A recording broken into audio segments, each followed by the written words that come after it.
సుందరకాండలో పరరాత్ర ఖండం శ్రీ కూర్పోలు సత్యప్రసాద్ రాయ్ గారిని ప్రవచనం ప్రారంభించవలసిందిగా సవినయంగా ప్రార్థిస్తున్నాను. ధర్మస్వరూపిణే అవతార వరిష్ఠాయ రామకృష్ణాయ తే నమః. యథాగ్నేర్దాహికా శక్తిః రామకృష్ణే స్థితా హియా సర్వవిద్యాస్వరూపాం తాం శారదాం ప్రణమామ్యహం. నమః శ్రీయతిరాజాయ వివేకానందసూరయే సచ్చిత్సుఖస్వరూపాయ స్వామినే తపహారిణే. ఆబద్ధంజలి సంపుటం వినయినం సౌఖ్యాసనే సంస్థితం మీలస్నిగ్ధ విలోచనం స్మితలసద్వక్త్రౌ సమాధౌ రతం సమ్యక్ కుంభితమారుతం స్థిరవపుర్యోగీంద్ర విస్మాపనం వందే పావన దక్షిణేశ్వరగతం తేజో జగన్మంగళం. శ్రీరాఘవం దశరథాత్మజమప్రమేయం సీతాపతిం రఘుకులాన్వయరత్నదీపం ఆజానుబాహుమరవిందదళాయతాక్షం రామం నిశాచర వినాశకరం నమామి. ఆంజనేయమతిపాటలాననం కాంచనాద్రికమనీయ విగ్రహం పారిజాతతరుమూలవాసినం భావయామి పవమాననందనం. యత్ర యత్ర రఘునాథకీర్తనం తత్ర తత్ర కృతమస్తకాంజలిం బాష్పవారి పరిపూర్ణలోచనం మారుతిం నమత రాక్షసాంతకం. శ్రీరామకృష్ణ శారదా స్వరూపమైన సభకు నమస్కరిస్తూ ఆచార్యులు కోదండ రామాచార్యుల వారు, పెద్దలు పరాశరం ప్రసాద్ గారు, హెచ్వేల్ ప్రసాద్ బాబు గారు, పెద్దలందరికీ నమస్సులతో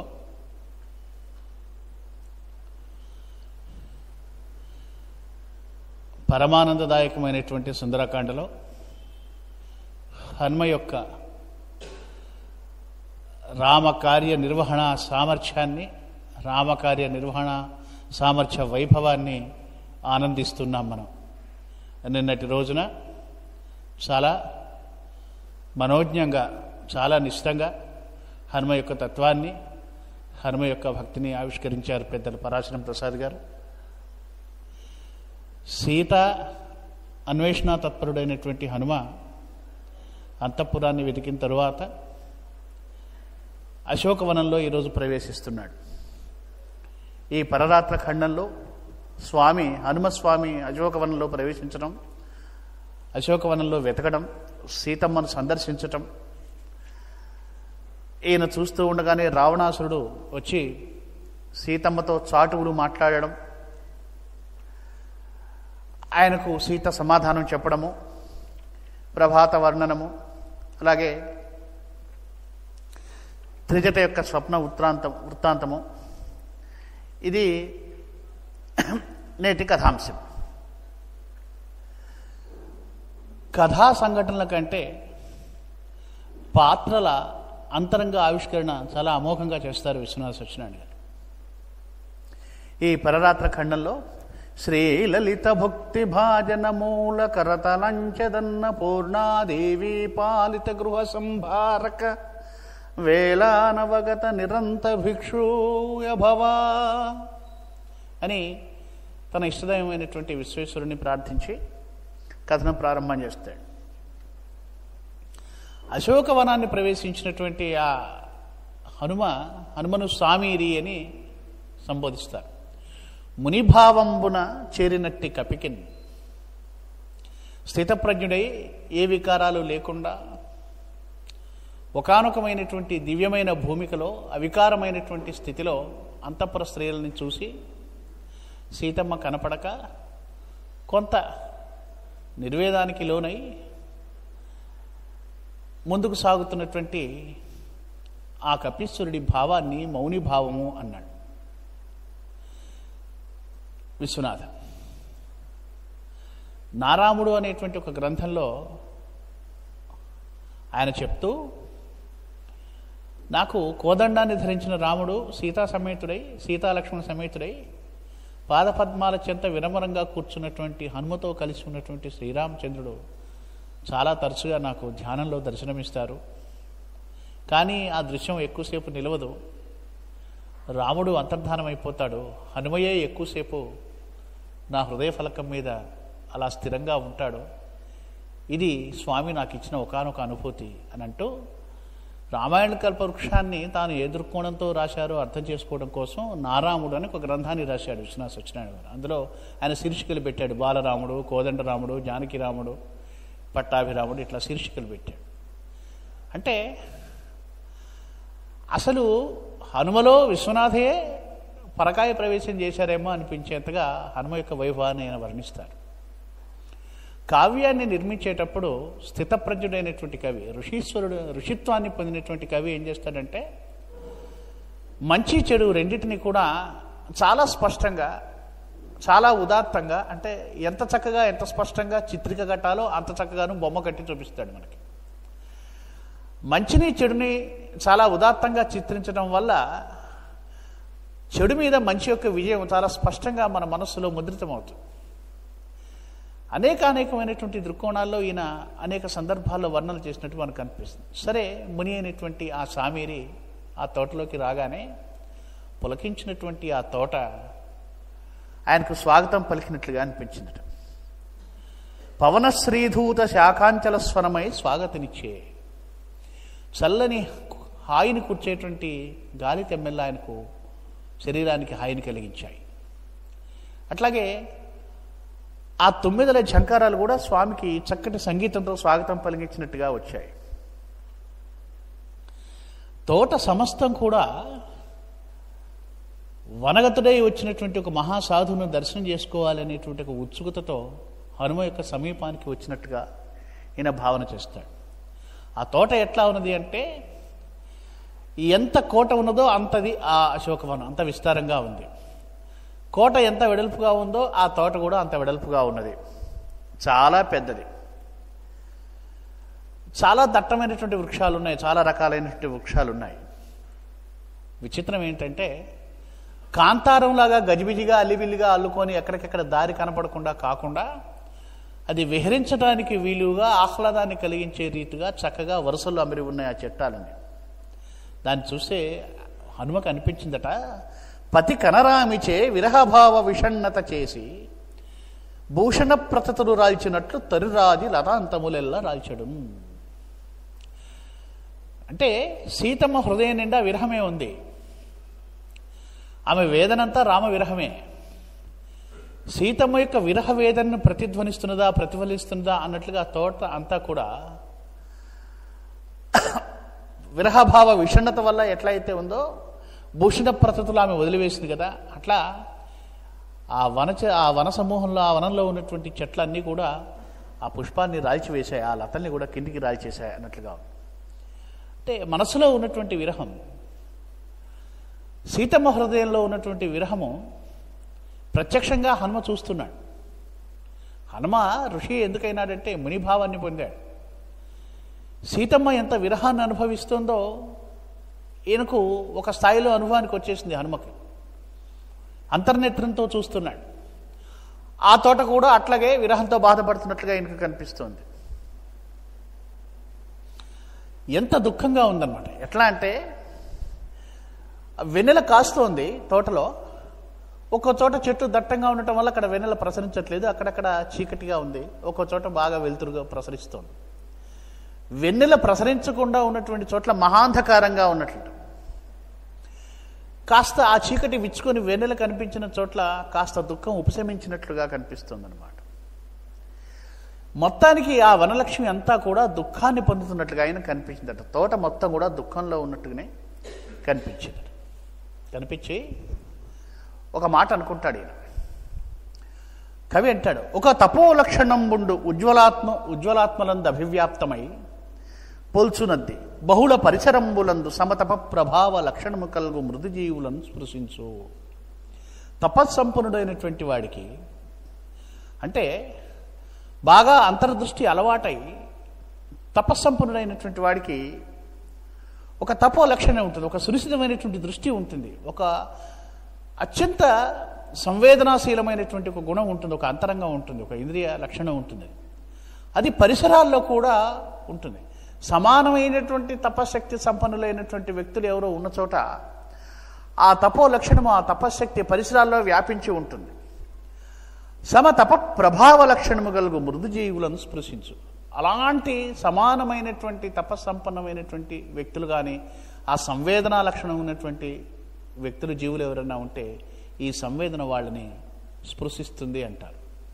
పెద్దలు చెప్తారు, మనం చేసేటువంటి మంచి ఆలోచనలు, మనం ఏకాంతంలో మంచి ఆలోచనలు చేసినా అవి ఎవరూ వినకపోయినా మనలోనే ఉన్నాయని మనం అనుకుంటాం. కావు, అవి విశ్వవ్యాప్తమై ఒక విశ్వవ్యాప్త తరంగాల్లాగా మొత్తం ప్రపంచం అంతా పాకిపోతూ ఉంటాయి.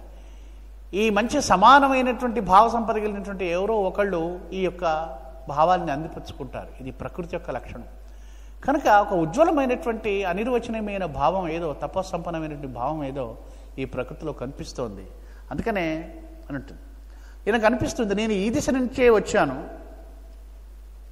నేను వచ్చేటప్పుడు లేని ఒకానొకమైన ప్రత్యేకమైన భావం నాకు ఇప్పుడు కనిపిస్తోంది. కనుక ప్రభు భార్య అమ్మ సీతమ్మ కనిపిస్తుందేమో ఇక్కడ, లేకపోతే ఇంతటి అనుకూలమైనటువంటి స్పందనలు నా హృదయానికి ఎందుకు కలుగుతాయి? తనలో తనకు కలిగేటువంటి స్పందనని గుర్తించడానికి కూడా మనిషి సునిశ్చిత దృష్టి కలిగిన వాడై ఉండాలి. అది హనుమలో మనకు కనిపిస్తుంది. తోట విరహిణి అన్నట్లే తోచుచుండే, ఇప్పటికి కూడా నాదైన ఎడదయందు తల్లి కనిపింపవలయు గదా, అనంతరమున ఈ యుహ మీద పరాక్రమింతు. ఒక చిన్న ఆలంబనం దొరికింది స్వామికి. అంతఃపురంలో వెతికాడు, స్త్రీల మధ్య సీతమ్మ కనిపించలేదు. ఇక మిగిలి ఉన్నటువంటి వనాల్ని వెతుకుదాం అనుకున్నాడు. అశోక వనానికి వచ్చాడు. ఒకానొక లేశమాత్రమైనటువంటి శుభ సంకేతం కనిపించింది. ఇంకా నేను ఈ ఊహ మీద పరాక్రమిస్తాను అనుకున్నాడు అని అక్కడ ఆయన వర్ణిస్తాడు. అరణ్య వృక్షాలు ఏమిటి, అడవుల్లో ఉండేటువంటి చెట్లు ఏమిటి, గ్రామాల్లో ఉండేటువంటి చెట్లు ఏమిటి, ఇళ్లల్లో ఉండేటువంటి చెట్లు ఏమిటి. చాలా అద్భుతమైనటువంటి పరిశీలనా శక్తి. ఏపే, టేకు, లొద్దిగా, మద్ది, చండ్ర మొదలైనటువంటి అరణ్యక వృక్షాలని చూశాడు హనుమ. అట్లాగే గ్రామ్య వృక్షాలు ఉంటాయి కొన్ని, ఏంటంటే వేప, చింత, కానుగు, దిరిశెన, రావి, జువ్వి, మర్రి, ఇవన్నీ ఊళ్ళల్లో ఉండేటువంటి చెట్లు. ఇళ్లలో ఉండేటువంటి చెట్లు కొన్ని ఉసిరిక, గన్నేరు, దానిమ్మ మొదలైనటువంటి అన్నీ కూడా అంటే తన యొక్క నిశ్చితమైనటువంటి పరిశీలన దృష్టిని కూడా ఆయన కావ్యము ఒక తరాన్ని ఉద్దేశించి కవి చేయడు. అంటే భావితరాలు ఇంకొక 50 ఏళ్ల తర్వాత 60 ఏళ్ల తర్వాత పిల్లలు ఎవరైనా చదువుకుంటే ఓహో గతంలో ఇన్ని చెట్లు ఉండేవన్నమాట, ఈ చెట్లు అరణ్యాల్లో ఉండేవన్నమాట అనేటువంటి ఒకనొక విజ్ఞానం కూడా, భౌతిక విజ్ఞానం కూడా కావ్యాల ద్వారా అందుతుంది. పురాణాల ద్వారా మనం అనేక వైజ్ఞానిక విషయాలు తెలుసుకున్నట్టు వైజ్ఞానిక విషయాల్ని ముందు తరాలకు అందజేస్తాడు. ఇక ఎట్లా ఉన్నదట తోట, ఒకవైపు అన్ని ఎత్తుగా గుట్టలు ఉన్నాయట, ఆ గుట్టల నిండా చక్కటి సెలయేళ్లు పారుతూ ఉన్నాయి. సరీసృపయానముగా స్రవించడం, అవన్నీ కూడా చక్కగా ఎట్లా ఉన్నాయటంటే అవి సన్నని మెలికి తిరిగినటువంటి పాముల్లాగా కదులుతూ ఉన్నాయట. ఆ సెలయేళ్ళన్నీ ఆహ్లాదకరంగా ఉన్నాయి. అంటే నీటికి కొరత లేని విధంగా అమరి ఉంది అదంతా కూడా. ఆ సెలయేళ్లకు ఇరుపక్కల ఉన్నటువంటి ఇసుక తిన్నెలు రెక్కలు చాచినటువంటి కిన్నరులైనటువంటి స్త్రీ కిన్నరులాగా, కిన్నరుల నాట్యకత్తెల యొక్క అందాల్లాగా కనిపిస్తూ ఉన్నాయట. చాలా శోభాయమానంగా ఉన్నాయి అంటూ ఎంత అద్భుతంగా అమరి ఉందట అంటే అశోకవనము ఉన్నతమైనటువంటి స్థానాల్లో జలాన్ని నిల్వ చేసి అవి పల్లానికి ప్రవహించేటట్లుగా ఏర్పాటు చేసి, నలుకెలుకుల కాలువల్లాగా ఏర్పరిచి, కొల్యలుగా ఏర్పాటు చేసి అవి నలుదిక్కులకు ఆ నీళ్లు ప్రవహించేటట్లుగా సహజమైనటువంటి ఏర్పాటు ఒకటి జరిగింది. అలా ప్రవహించేటువంటి కాలువల మధ్యలో పశుపక్షులు, ముఖ్యంగా పక్షులు నీళ్లు తాగడం కోసం చిన్న చిన్న తొట్టెలను కూడా ఏర్పాటు చేశారట. జలనాళములొప్పునందు పక్షులకును త్రావయోగ్యంగా కూర్చిన చిన్నరి తొట్టెలొప్పగను, చిన్నరి తొట్టెలు, చిన్న చిన్న నీటి తొట్టెలను ఏర్పాటు చేశారట. చూడండి, ఇక విహరించి విహరించి అలసిపోయినటువంటి ఆ జంటలు ఏవైతే ఉన్నాయో సాయంత్రం పూట కూర్చోటానికి వీలుగా ఆహ్లాదకరంగా మంచి చంద్రకాంత శిలలతోటి అరుగులు నిర్మింపజేసి ఉన్నాయట. చూస్తున్నాడు, తోట చాలా అందంగా ఉంది, బాగుంది, కానీ ఏ చెట్టును చూసినా నిలబడి చూడాలనిపిస్తుంది. ఇట్లా ఒక్కొక్క చెట్టు చూసుకుంటూ పోతే ఎప్పటికీ పూర్తయింది కనుక నా అన్వేషణ ఇక లాభం లేదు, ఇలా లాభం లేదు. ఒక చోట కూర్చుండి మొత్తం తీక్షణంగా పరికించి చూస్తే తప్ప మనకు అర్థం కాదు అని అనుకొని ఎత్తైనటువంటి చెట్టు ఎక్కడుందా అని చూసుకున్నాడు. అని ఇరుగుడు చెట్టు అనేటువంటి ఇవే అచ్చ తెలుగు పదాలనే ఆయన ప్రయోగించారు విశ్వనాథ్ వారు. సంస్కృత పదాలు ఏమీ ప్రయోగించలేదు. ఇరుగుడు మ్రానుకండు చూసుకొని బరాబరి ఎగు దాని పత్రములు, ఉర్దూ పదం బరాబర్. ఇరుగుడు మాను ఎందుకు ఎంపిక చేసుకున్నాడట అంటే అది చందగా ఉంది, చాలా ఎత్తుగా ఉంది, దాని ఆకులు కూడా కాస్త వెడల్పు తక్కువగా ఉన్నాయి, అది ఎంత సన్నగా ఉందో ఆకులు కూడా అంత సన్నగా ఉన్నాయి అని అంటానికి. అంటే అవసరం వచ్చిన చోట కఠినమైనటువంటి సుదీర్ఘమైన సంస్కృత సమాసాలు, అచ్చ తెలుగు పదాలు ప్రజలకు అర్థం కావడం కోసం ఉర్దూ పదాలు కూడా అంటే రకరకాల భాషల నుంచి వచ్చి మన వ్యవహారిక తెలుగులో చేయనటువంటి పదాలు ఉన్నాయి.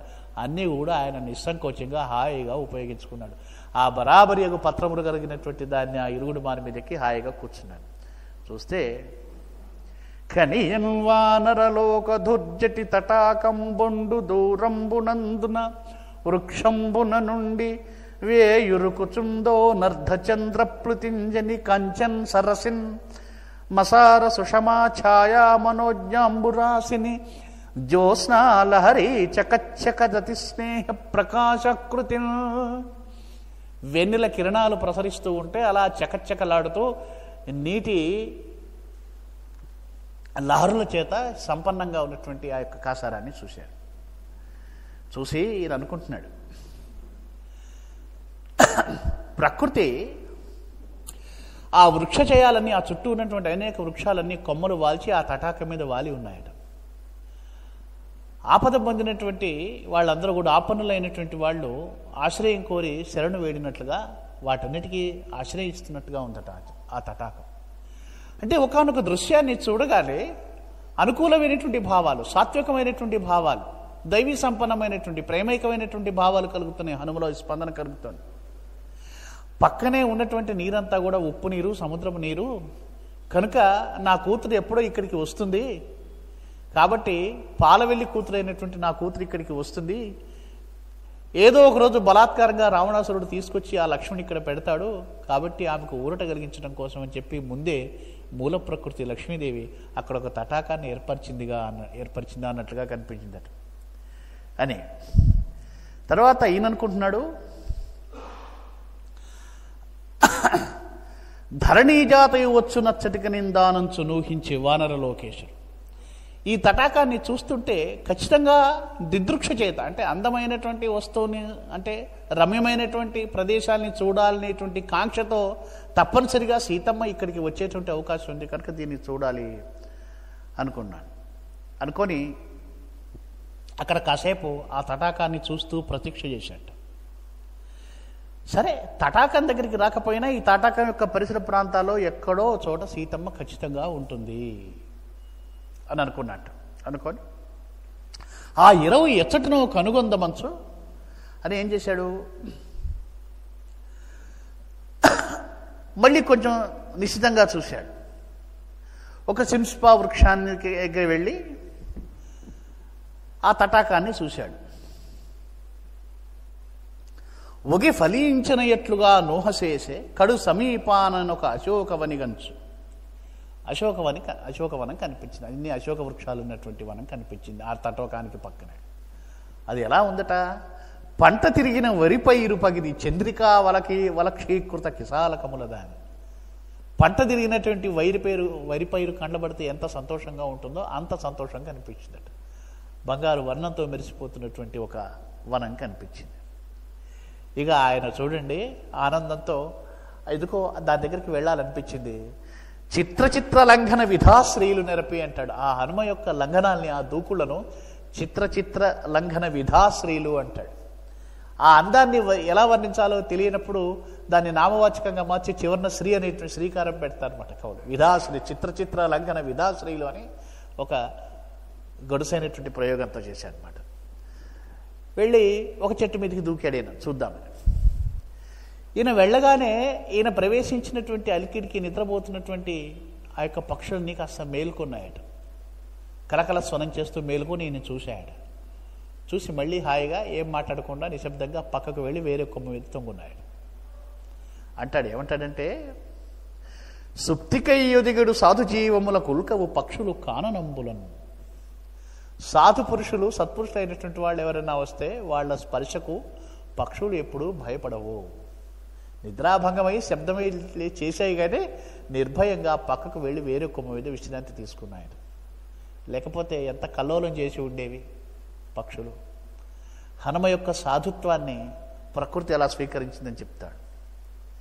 చూశాడు, చందిరుడు ఎంత దవ్వు సాగిన మిన్నునగాంచి అంజనానందనుండును త్రియామము గనగా. త్రియామములు, అయ్యో 3 జాములు అప్పటికే గడిచిపోయాయి, అర్ధరాత్రి గడిచిపోయింది, సమయం వేగంగా సాగిపోతున్నది, ఎట్లా అని చెప్పేసి అని చూస్తున్నాడు. అశోకవనాన్ని వెతుకుతూ ఉన్నాడు. పెద్ద చెట్లు, చిన్న చెట్లు, ఆ చెట్లు అమరినటువంటి తీరు, వాటిపై వెన్నెల ప్రసరిస్తున్నట్టు తీరు అవన్నీ చూస్తున్నాడు. ఇవన్నీ ఎట్లాగున్నాయట అంటే, ఇవి స్మరింపజేసుడు మహీసుత తాల్చిన ఏకవస్త్ర సంభవ దురవస్థయా భువనమాత తదాకృతి. ఏకవస్త్రధారి అయి దీనంగా ఉన్నటువంటి సీతామాతనే ఎందుకో ఈ వనం మళ్ళీ తలపింపజేస్తూ ఉన్నది. దీనజ్యోత్స్న వెరయుటి ఏమి, ఈ వెన్నెలు కూడా ఒక దీనభావాన్ని పొందినట్లుగా కనిపిస్తూ ఉన్నది, తిరోహతమై కనిపిస్తుంది అని చూశాడు. మిన్విడిలి రాలడటం దూరభూమి వెలయచుంట చూసి అకస్మాత్తుగా ఒక దృశ్యం కనిపించింది. దూరంగా జాబిలి రాలి నేల మీద పడ్డట్టుగా అనిపించింది అటు ఈయనకి. తక్షణం పైకెత్తి ఆకాశంలో చూశాడు. ఆకాశంలో జాబిలి అక్కడే ఉన్నది. ఇదేమిటి, ఆకాశంలో జాబిలి అక్కడే ఉంది కదా, ఈ జాబిలి కింద పడింది ఏమిటి? మేదిని రాలిన చంద్రబింబం నాకు ఒక వస్తువు కనిపించింది అన్నాడు. అదేమిటో దగ్గరికి వెళ్ళి చూద్దాం అనుకున్నాడు. ఒక మండపం కనిపించింది. 4 మూలల, ప్రతి మూలకు 3 ఎత్తైనటువంటి స్తంభాలతో కూడినటువంటి ఒక అనేకమైన స్తంభాలు కలిగినట్టు ఒక మండపం కనిపించింది అని ఆ మండపం దగ్గరికి వెళ్ళి అంతా చరిస్తూ చూస్తూ ఉన్నాడు. ఆ రమణీయ మండపములారసి తద్గత శిల్ప శోభచే కూర్చినట్టి ఆర్ద్రత దానికి అచ్చెరు వంతుతూ హృదంతరంబు చేకూరుచుకున్నదొక్క పొదిగొన్న హఠాత్ సముపాత్త శాంతి. హఠాత్ సముపాత్త, అప్పటి వరకు లేనటువంటి హఠాత్తుగా సంభవించినటువంటి ఒక ప్రశాంతమైనటువంటి భావం ఆయన మనసులో చెలరేగిందనమాట. అని ఏమిటి, ఇక్కడే ఉందా ఏమైనా సీతమ్మ అని, ఉండనౌనని ఏమి ఉండనేయున్నది పద్మాక్షి సీత కావలయునీమే. ఉండొచ్చు ఏమిటి, ఉండనే ఉన్నది, ఈమె సీత కావచ్చు. ప్రౌఢదంష్ట్రాకాళ రాత్రులో రాక్షసీ గణము కత్తులు పూని కాయుచుండ పద్మాక్షి సీత కావలయునీయమ బాష్పధారాఝరీ భూమిధర దృశ్యాంత పద్మాక్షి సీత కావలయునీయమ ఏకవస్త్రమాలిన్య సంభారమూర్తి. మలిన వస్త్రాన్ని ధరించి ఉన్నప్పటికీ కూడా బాష్పధారా జరీభూమిధర దృశ్యాంత్, ఒక చిన్న కొండలాగా పర్వతంలాగా కనిపిస్తోంది. కొండకు లక్షణం ఏమిటి, సెలయేళ్ళు. ఆ యమ కన్నీటు సెలయేళ్లుగా ప్రవహిస్తూ ఉండగా ఆమె కళనీళ్ల పర్యంతమైపోయినటువంటి సముద్రంలాగా కనిపించిందట. కన్నీటి సముద్రం అయింది సీతమ్మ. పద్మాక్షి ఈమె జానకి కావలె నిందువదన బిట్టు మర్రగాళ్ళ కూర్చుండి చుట్టుజేరి యాసురీతటి బెదిరింప నగ్గి కనుల నీమె జానకి కావలెనే కవేణి అంటున్నాడు. ఆయమ కటిక నేల మీద కూర్చుంటే ఎలా ఉందట అంటే, ఆ భూదేవి ఆమెను ప్రేమతో దగ్గరికి చేర్చుకున్నట్లుగా అనుభూతి కనిపించిందట ఈయనకు. రాఘవుల కోడల్లి ఇన్ని రమణి కావలయున సూర్యాగ్ని తేజో విలాసదేహ. ఈమెను చూస్తూ ఉంటే ఒక రకమైనటువంటి సూర్య తేజస్సు ఈమె దేహంలో ప్రతిబింబిస్తోంది. ఖచ్చితంగా రాఘవుల ఇంటి కోడలై ఉంటుంది ఈ యమ. ఎలా ఉందట ఈ యమ తనువల్లి, జగన్నాయక సాయక యశస్సనాథ జ్యోత్స్నాప్రాయంగా కనిపించాడు. ఈ యమ శరీరాకృతి చూస్తే జగన్నాథుడి యొక్క బాణ పరంపరల వల్ల వచ్చినటువంటి కీర్తి చంద్రికలాగా ఈమె కనిపిస్తోంది. ఈ యమ రఘురామ భార్య యగుటొప్పను. ఖచ్చితంగా ఈమె రఘురామచంద్రుడి యొక్క భార్య అయి ఉంటుంది. అని ఈ యమముఖాబ్జముననేవో ఆధ్యాత్మిక మహస్సులుదిత జ్యోత్స్నాప్రాయముగమనుబికి వచ్చెడు ఈ యమజానకి సంశయేతర ఫణితిన్. అన్ని శుభలక్షణాలు గమనించాడు. చివరికి అనుకున్నాడు ఈ యమలో తెలియని ఆధ్యాత్మిక మహస్సులు ఏవో కనిపిస్తూ ఉన్నాయి. ఈ యమ ఖచ్చితంగా జానకి అయి ఉండవచ్చు, జనకుని కూతురు అయి ఉండవచ్చు. జనకుడు విదేహుడు, దేహభావం లేనటువంటి వాడు, రాజర్షి, ఋషిత్వాన్ని పొందినవాడు, బ్రహ్మజ్ఞాని. కనుక బ్రహ్మజ్ఞాని ఆధ్యాత్మిక సంపన్నుడైనటువంటి విదేహరాజు కుమార్తె కనుక ఈమెలో ఒక ఆనకమైనటువంటి ఆధ్యాత్మిక మహస్సు కనిపిస్తోంది. ఖచ్చితంగా ఈమెయే జానకి అయి ఉండవచ్చు. అందుకే ఈ యమ మలిన తనుశ్రీమోయని పరిమళములొసగి మొగి నుజ్జానప్రాయముగా గోచరించడు నీ యమ ధాత్రీజ సంశయేతర ఫణితిం. ఈమె భూదేవి కూతురు అయి ఉండవచ్చు, సీత అయి ఉండవచ్చు, సంశయం లేదు. ఎందుకంటే ఒకానొకమైనటువంటి అద్భుతమైన పరిమళం ఈ వనమంతా వ్యాపించి ఉన్నది. అవతార పురుషులు, మహానుభావులు భూమి మీద జన్మించినప్పుడు వాళ్ళ తనువులు అద్భుతమైన పరిమళాన్ని వెలార్చుతూ ఉంటాయి. శ్రీరామకృష్ణ వారు దక్షిణేశ్వరం గదిలో కూర్చొని ఉంటే వైకుంఠనాథ సన్యాలనేటువంటి భక్తులు వచ్చినప్పుడు చూస్తాడనమాట. ఆయనకు ఒక అద్భుతమైనటువంటి పరిమళం ఆ గదిలో వ్యాపించి కనిపిస్తుంది అనమాట. ఈయనకు అర్థం కాదు, శ్రీ గురుదేవుల దేహం నుంచి వచ్చేటువంటి పరిమళం అది. అట్లా అవతార పురుషులు, దివ్య పురుషులు, దైవీభావ సంపన్నులు భూమి మీద చరించినప్పుడు వాళ్ళు మానవ దేహాలతో ఉన్నప్పటికీ కూడా వాళ్ళ శరీరం చుట్టూ ఒక అద్భుతమైన కాంతి పరివేశం ఉంటుంది. వాళ్ళ శరీరాల నుంచి ఒక అద్భుతమైన పరిమళం వస్తుంది. అయితే దాన్ని చూడగలిగినటువంటి పవిత్రమైన ఇంద్రియ సంతతి ఉన్నటువంటి పవిత్రాత్ములు అయి ఉండాలి చూసేటువంటి వాళ్ళు, ద్రష్టలు. హనుమ అంతటి వాడు కనుక ఈ యమ మలిన తనుశ్రీ మోయని పరిమళములొసగి ఈ మొగి ఉజ్జానప్రాయంగా గోచరించాడు. పైకి దుఃఖంగా ఉన్నప్పటికీ కూడా ఈమె కళ్ళల్లో ఒకానొకమైనటువంటి ధైర్యశ్రీ కనిపిస్తోంది. కనుక ఎలా ఉందట ఈమె భూమిలో దాచిపెట్టినటువంటి చెక్కపెట్టలో నుంచి బయటికి వచ్చినటువంటి అమ్మలాగా కనిపిస్తోంది. పసిమి పాతర వేసిన వడ్ల పగిది అంటాడు. ఈమె భూమిలోనూ దొరికింది కదా అది. ఈమె కళ్ళు ఎలా ఉన్నాయి? లేడి కన్నుల పోలిక లేములకును సుందరులను నేత్రములొప్పు నందరకును. ఆడవాళ్ళ కళ్ళు అందంగా ఉంటాయి, లేడి కళ్ళలాగా ఉంటాయి అంటారు. ఈమె కళ్ళల్లో లేడి కన్నుల మాదిరి ఉన్నాయి. మిగిలియున్నది ఏదియో తగిలి హరిణజాలముల మీది కోర్కి కాబోనిచ్చట. జింక మీద కోరిక చేతనే అమ్మ ఇక్కడి దాకా రావడం సంభవించింది. ఈమె కళ్ళు చూస్తుంటే ఇంకా ఏదో ఒక కోరిక మిగిలి ఉన్నది కాబో. హరిణాన్ని పొందాలనేటువంటి కోరిక ఇలా పరిణమించింది కదా, కానీ ఇంకా ఏదో కోరిక ఈమె కన్నుల్లో మిగిలి ఉన్నది. ఏమిటి ఆ కోరిక?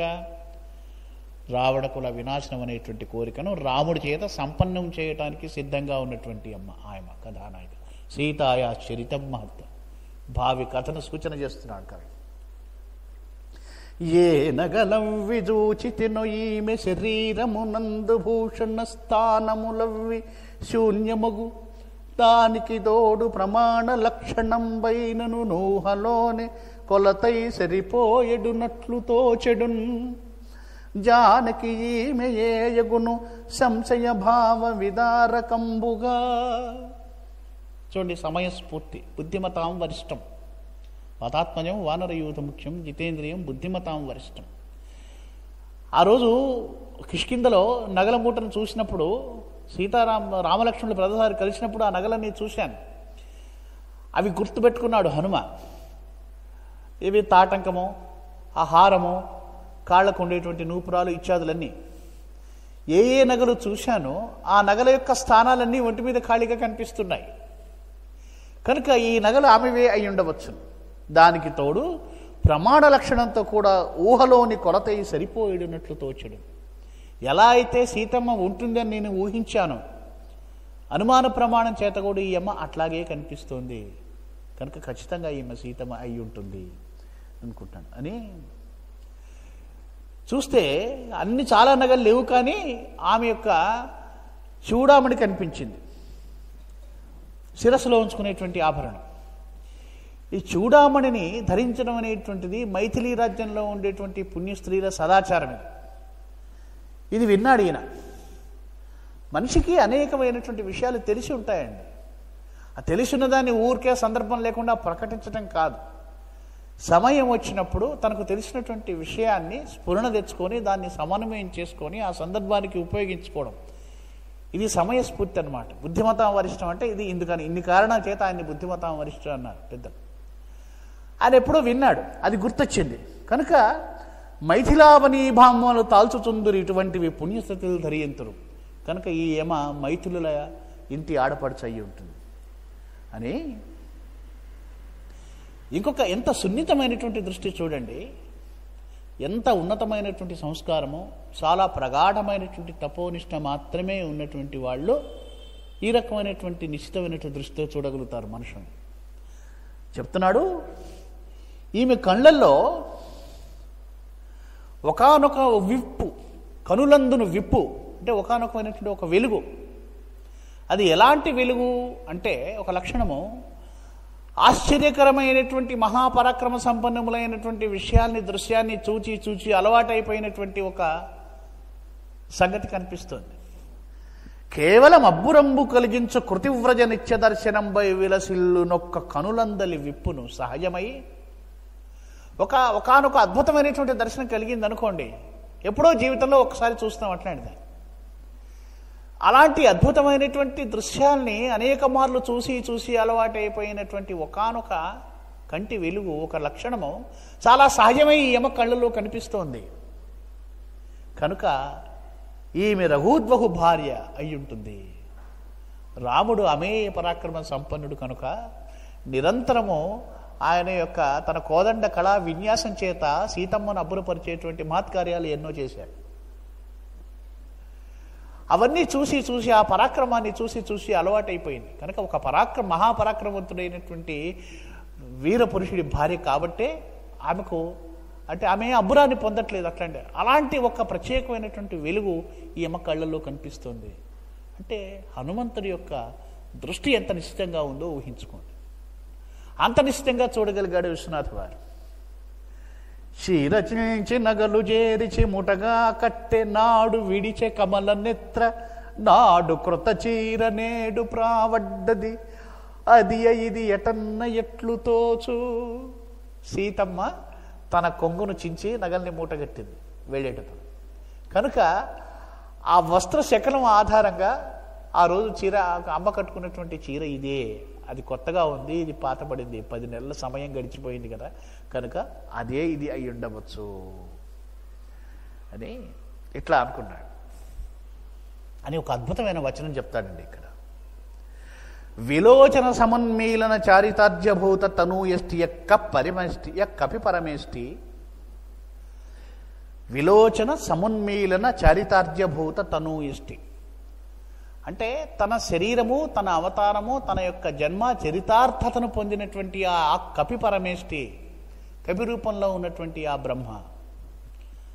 ఆంజనేయ స్వామి యొక్క అవతార ప్రయోజనం ఏమిటంటే రామకార్యాన్ని సంపన్నం చేయటమే. సీతా సందర్శనం చేత ఆయన చరితార్థతను పొందాడనమాట. దాన్ని ఒక వచనంలో ఆయన అందంగా పొదిగించి జనకరాజ తనూజైన నిశ్చయించి ఆ చెట్టు కొమ్మల్లో, ఆ శంషపా వృక్షపు కొమ్మల్లో తాను కూడా ఒక చివురు చంపంలాగా తాక్కుని ఆ యమ్మను చూస్తూ కనులు మూసి ధ్యాన నిశ్చరుడై, కేవలం బాహ్యనేత్రంతో చూసినటువంటి దృశ్యం సరిపోదు, అంతర్నేత్రంతో కూడా చూడాలి. అంటే అనేకమైనటువంటి భావాలు, దైవీ భావాలు ఆయనలో పెళ్ళుబుకుతున్నాయి. భావాలు, కంటికి కనిపించేటువంటి బాహ్య దృశ్యాల వల్ల లభించినటువంటి తర్కము, వీటన్నిటికీ సమానంగా సరిపోవాలి. ఈ అన్ని లక్షణాలని సరిపోల్చుకొని ఈ యమ ఫలానా అని ఒక నిర్ణయానికి రావాలి హనుమంతుడు. కనుక క్షణం ధ్యానేశ్వరుడైనట్ట. ఎలా కనిపించిందట ఆ యమ? అంగారక పీడితుండైన గ్రహ పీడితైన రోహిణింబోలే. అంగారక గ్రహం చేత పీడించబడుతున్నట్టు రోహిణీ నక్షత్రంలాగా కనిపించిందట అమ్మ. దుష్టజన హస్తగత అయిన స్మృతింబోలే. అంటే జాతికి వారసత్వ సంపదగా వచ్చినటువంటివి శృతి, స్మృతి, పురాణాలు. స్మృతి అంటే ధర్మ నిర్ణయం చేసేటువంటి శాస్త్రాలు, ఏది ఎట్లా ఉండాలి, ఏది ఎలా చేయాలి, ఏది ఎలా చేయకూడదు, విస్మృతులు అంటాం మనం. ఋషులు మనకు అందించినటువంటి వీటిని దుర్వ్యాఖ్యానాలు చేసేటువంటి ఒక దుష్ట సంప్రదాయం లోకంలో బయలుదేరింది విశ్వనాథ వారి కాలం నాటికి. ఎంతో నిశితమైనటువంటి దృష్టితో కలకాలం మానవ జాతికి కళ్యాణం కలిగించడం కోసం ఋషులు ఏర్పరిచినటువంటి స్మృతులని ఇష్టం వచ్చినట్టు వ్యాఖ్యానం చేసేటువంటి దుష్టజనుల చేతిలో పడినటువంటి స్మృతిలాగా కనిపించినారు. అంటే చాలా విలువైనవి జాతి యొక్క సంపదలు. వాటిని అనర్హులైనటువంటి వాళ్ళ చేతిలో పట్టడం వల్ల అనేకమైనటువంటి ఆపదలు కలుగుతాయి. ఎందుకంటే విశ్వనాథ సత్యనారాయణ వారు ఈ కావ్యాన్ని రాసే నాటికి ఇంతకుముందే అనేకమైనటువంటి సామాజిక నవలను ఆయన చేసి ఉన్నారు.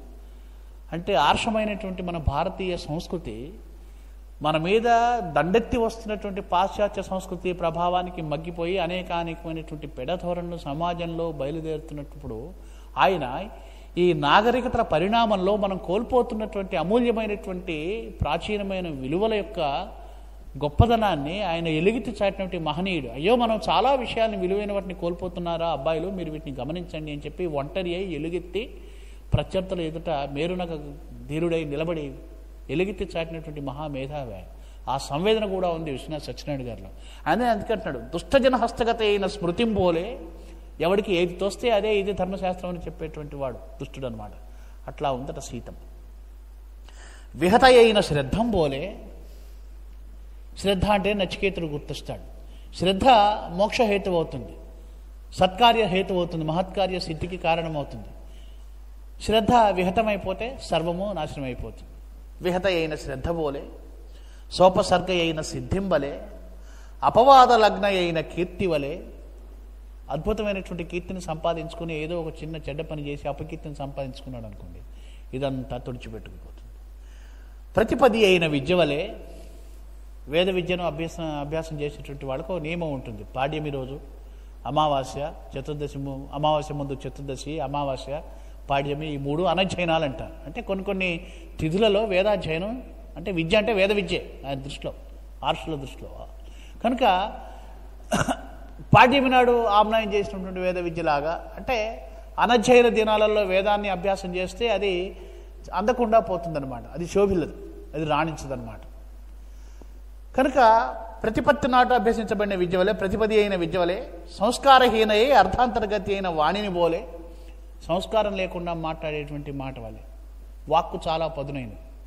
అంటే ఇవన్నీ ఏవి పరిహరించాలో, సమాజంలో చెడులు ఎట్లా ఉంటాయో దాన్నన్నింటినీ కూడా ఈయన ఇక్కడ నిక్షిప్తం చేశారనమాట. ఈ సందర్భంలో సంస్కారం లేని మాటలాగా, మీ నాయనగారు ఉన్నారా, మీ నాన్నగారు ఉన్నారా, మీ తండ్రి గారు ఉన్నారా, మీ అమ్మ మొగుడు ఉన్నాడా, ఉదాహరణ. సంస్కారం లేనటువంటి వాక్కు, సంస్కారయుతమైనటువంటి వాక్కు భూషణమవుతుంది మనిషికి. సంస్కారహీనమైనటువంటి వాక్కు ఆయుధంలాగా బాధిస్తుంది. అలా ఉందట. స్వరవిహీనే నిష్ఫలమైన వేద విద్య వలె, అసత్పురుషదత్తయ్యై సృజనాపకారిణి అయిన అధికార రేఖయుంబోలే. సంస్కారవంతుడు సల్లక్షణాలు కలిగినటువంటి సత్పురుషు చేతిలో ఉన్నటువంటి అధికారం లోకానికి మేలు చేస్తుంది. అలా కాక మనం నేటి రాజకీయాల్లో, ప్రస్తుత రాజకీయ వ్యవస్థలో చూస్తున్నాం, అసత్పురుషుడైనటువంటి వాడి చేతిలో పడినటువంటి అధికారంలాగా బాధాకరమై ఒప్పారుతుంది. నీచ భాషా క్లిశ్యమానావస్థయే జగన్ముక్త్యేక మార్గోపదేశరహితి అయిన దేవభాషయుంబోలే. ఇది చాలా ముఖ్యమైనటువంటి పోలిక. జగన్ముక్త్యేక మార్గోపదేశరహితి అయిన దేవభాషయుంబోలే. అన్ని భాషలకు జనని అయినటువంటిది సంస్కృతం అని చెప్తారు. సంస్కృతం ఈ లోకంలో ఎందుకు ప్రచరిస్తోంది అంటే, జగన్ముక్తి, ముక్తియే మానవుడి యొక్క ప్రథమ లక్ష్యము, భగవత్ సంసర్గమే మానవుడి యొక్క ప్రథమ లక్షణము, సమాజం యొక్క లక్షణము, అంటే ఆధ్యాత్మిక దృక్పథమే మానవ జాతి యొక్క పరమ లక్ష్యము అని బోధించేది సరి అయినటువంటి భాష. దానికోసమే భాషలన్నీ ఏర్పడ్డాయి. వివేకానందుడు ఆయన అమెరికా వెళ్ళి వచ్చిన తర్వాత చాలా స్పష్టంగా చెప్తాడు, ఆయన ప్రపంచంలో ప్రతి జాతికి ఒక జీవగర్ర ఉంటుంది, ఒక వెన్నుగర్ర ఉంటుంది. మన భారత జాతికి ఆధ్యాత్మిక దృక్పథం మన జాతి యొక్క జీవగర్ర. దానిని మనం కోల్పోయినాడు, ఆధ్యాత్మికతను కోల్పోయినాడు. జగన్ముక్త్యేక మార్గం అనేటువంటి చెప్పబడుతున్నటువంటి ఆధ్యాత్మిక లక్షణాన్ని భారత జాతి కోల్పోయినాడు. ఈ జాతి యొక్క పతనాన్ని ఎవడు ఆపలేడయా అని నిరాఘాటంగా ప్రకటన చేస్తాడు. ఒక జాతికి సైనిక బలం జీవగర్ర, ఒక జాతికి వ్యాపారం జీవగర్ర, ఒక జాతికి దేహభోగం జీవగర్ర. కానీ భారత జాతికి ముక్తి జీవగర్ర, ఆధ్యాత్మిక విద్య జీవగర్ర. ఇది కోల్పోయినాడు, భారత జాతి పతనమవుతుంది అని చెప్తాడు. అది ఈయనలో కనిపిస్తుంది, ఆ ఆవేదన కనిపిస్తుంది. అమ్మను చూసి బాధపడతాడనమాట. అయ్యో, జగన్ముక్త్యేక మార్గోపదేశరహిత అయిన దేవభాషయుంబోలే. అంటే అత్యంత విలువైనవి, కాలం కలిసి రాక ఇంత వృధాగా పడి ఇంత నష్టాన్ని కలిగించేవిగా దుఃఖభాజనాలుగా ఉన్నాయి అని బాధపడతాడు. పరలోక భావన పరిత్యక్త అయిన సంఘ వ్యవస్థ వోలే, ఏ సంఘ వ్యవస్థ అయినా సరే, ఏది నిర్మించుకున్నా సరే, పరలోక భావన అంటే మనం మామూలుగా జానపదులు చెప్తూ ఉంటారు, ఏమని పాపభీతి కానీ లోకభీతి కానీ ఉండాలండి మనిషికి అంటుంటారు. ఈ రెండు వదిలేసినటువంటి వ్యవస్థ పతనానికి దారితీస్తుందన్నమాట. కలి సమాశ్రిత అయిన ధర్మదేవతం బోలే, కలిని ఆశ్రయించి కలిలో అనేక దుఃఖాలు పడుతున్నటువంటి ధర్మదేవతలాగా కనిపించిందట సీతాదేవి హనుమకు. ఇది దీన అయినటువంటి సీత యొక్క అవస్థను హనుమ చూసినటువంటి విధం అని అప్పుడు అనుకుంటున్నాడు ఈయన. ఓహో, కర్మ సిద్ధాంతవాద్యహంకారములను అంత నెరిపిన నీతియునైన వాలి వధమునందున నేదో లోపం అనిపించును, సీత రూపము సంశయచ్ఛేది అయ్యే. ఇప్పుడు అర్థమైంది నాకు. వారిని రాముడు చెట్టుచాటు నుంచి వధించినప్పుడు రాముడు చేసినటువంటి కార్యము ధర్మవిహితమైనదా కాదా అనేటువంటి ఎంతో కొంత సంశయము లేశమాత్రంగా నా మనసులో ఉండిపోయింది, రాముడు తప్పు చేశాడేమోనని. కానీ సీతమ్మను చూసిన తరువాత ఆ సంశయం విచ్ఛేదమైపోయింది. ఈ యమ జగదేక మాత, ఈమె జగదేకానంద సంధాత్రి, ఈమె కోసం ఏమైనా చేయవచ్చు. రాముడు అంతటి అధర్మంగా కనిపించేటువంటి పని అయినా సరే ఎందుకు చేశాడో సీతమ్మ కోసం నాకు ఇప్పుడు అర్థమైంది. అసలు ఈయన కోసం ఆయన చేయండి ఏముంటుంది అసలు? ఈ యమకి ఆయన మరి చేయనిదేమంచునుండు సృష్టి సమస్తంబు, ఈ యమకు ఆపద కలిగిన మాయించును తీవ్ర చాప మంత్రాహుతులను.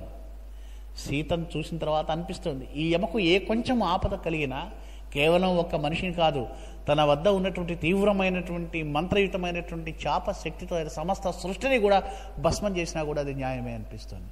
చేయగలడు, చేస్తాడు, అంతటి మహోన్నతమైనటువంటిది సీత అంటూ అనుకుంటున్నాడు. సీతను చూశాడు. చేతమునందు పూర్వమున శ్రీ రఘురాము నిరింగినట్లుగానే తలపోసినాడన్, ఇప్పుడీయమగంచిన ఎంత సర్వమజ్ఞాతముగాగ నుండి నన్ను సంగతి నాకెరుంగగనయ్యడు, సీత నెరుంగకుండ రఘుశేఖరుడర్ధము కాడు పూర్తిగా అన్నాడు. నేను అనుకున్నాను రాముడు నాకు అర్థమయ్యాడని. సీతమ్మను చూశాక అర్థమైంది రాముడు అంటే నాకేమీ అర్థం కాలేదు అని. సీత లేని రాముడు పరిపూర్ణుడు కాదు. సీతను రాముడు కలిపి అర్థం చేసుకుంటేనే సీతారామతత్వం అర్థమవుతుంది. ఆ సంగతి నాకు ఇప్పుడు అర్థమైంది. ఇంతకాలం ఏదో రాముడు నాకు అర్థమయ్యాడని అనుకున్నాను నేను, కానీ నాకేమీ అర్థం కాలేదనే విషయం సీతను చూసిన తర్వాత అర్థమైంది. ఆయన వీడి లేదు జలజాయత లోచన భూమి జాత, తానీయమ వీడి లేడు జలజేక్షణుడా రఘురామమూర్తి. అసలు ఇదంతా మన పిచ్చి, అజ్ఞానం, భ్రమ. ఈమె ఇక్కడ ఉన్నది, ఆయన అక్కడ ఉన్నాడని నేను అనుకుంటున్నాడు. కానీ ఆయనను వీడి ఈమె లేదు, ఈయనను వీడి ఆయన లేడు.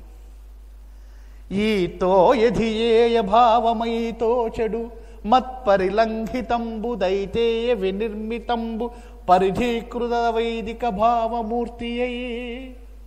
అసలు చెప్పాలంటే ఇప్పుడు పూర్తి వేదాంతం మాట్లాడుతున్నాడు హనుమంతుడు. అసలు ఇదంతా మృష, ఇదంతా అసత్యం, జగన్మిథ్య కదా. అసలు ఈ సముద్రము ఒక కల్పన. అంటే ఈ సమస్త ప్రకృతి, దృశ్యమానమైన ప్రకృతి అంతా కూడా ఒకానొకనాడు లేకుండా పోయేదే. ఉండేది కేవలమైనటువంటి సత్యవస్తువు మాత్రమే, అది శ్రీరామచంద్రుడు సీత మాత్రమే. వాళ్ళిద్దరూ కూడా ఒకటే. తద్భిన్నమైనదంతా కూడా ప్రకృతిలో కాలఘట్టంలో నశించిపోయేది. అసలు ఈ పెద్ద విశాలమైనటువంటి సముద్రము, ఏదో దీని నుంచి రక్షణ కోసమని ఈ రావణాసురుడు కట్టుకున్న కోట, ఇవన్నీ కూడా మిథ్యాభూతాలు, ఇవన్నీ లేనివే. అసలు ఉన్నది వాళ్ళిద్దరు మాత్రమే. కనుక అవైదిక భావంతో రావణాసురుడు కట్టుకున్నాడు. నేను కూడా అవైదికమైన భావంతో నేను ఏదో పెద్ద అన్వేషణ చేస్తున్నాను అనుకొని నేను ఇంత దూరం వచ్చాను. కానీ వాళ్ళిద్దరూ ఒకటే అని సంసార మూలకందంపైన సీతాతత్వంలో లీనభావం బంది, మూల ప్రకృతి అయినటువంటి సీత యొక్క తత్వంలో లీనభావం బంది బ్రహ్మనిష్ఠుండైన ఆ జగత్ప్రాణనందనుండు అధ్యాసా చిత్తవృత్తియే శ్రీరామచంద్ర సమైక్యంబు భావించి. యోగి కనుక ఈయన యోగమూర్తి, బ్రహ్మచారి, నిర్వికారి ఈయన కనుక ఈయనకు అర్థమైపోయింది ఈ యమ మూల ప్రకృతి, ఆది ప్రకృతి. కనుక ఆమెలో లీనభావాన్ని పొంది ఆమెలో లీనమైపోయి సమస్తము ఆమె ఎందే ఉన్నదనేటువంటి విషయాన్ని గ్రహించి శ్రీరామచంద్రుడిని ధ్యానించాడు. ఆయన అనుకుంటున్నాడు, ఆహా ఈ యమ దూరమైంది కాబట్టే రామచంద్రుడికి మృష్టాన్నం కూడా సహించట్లేదు. కనుక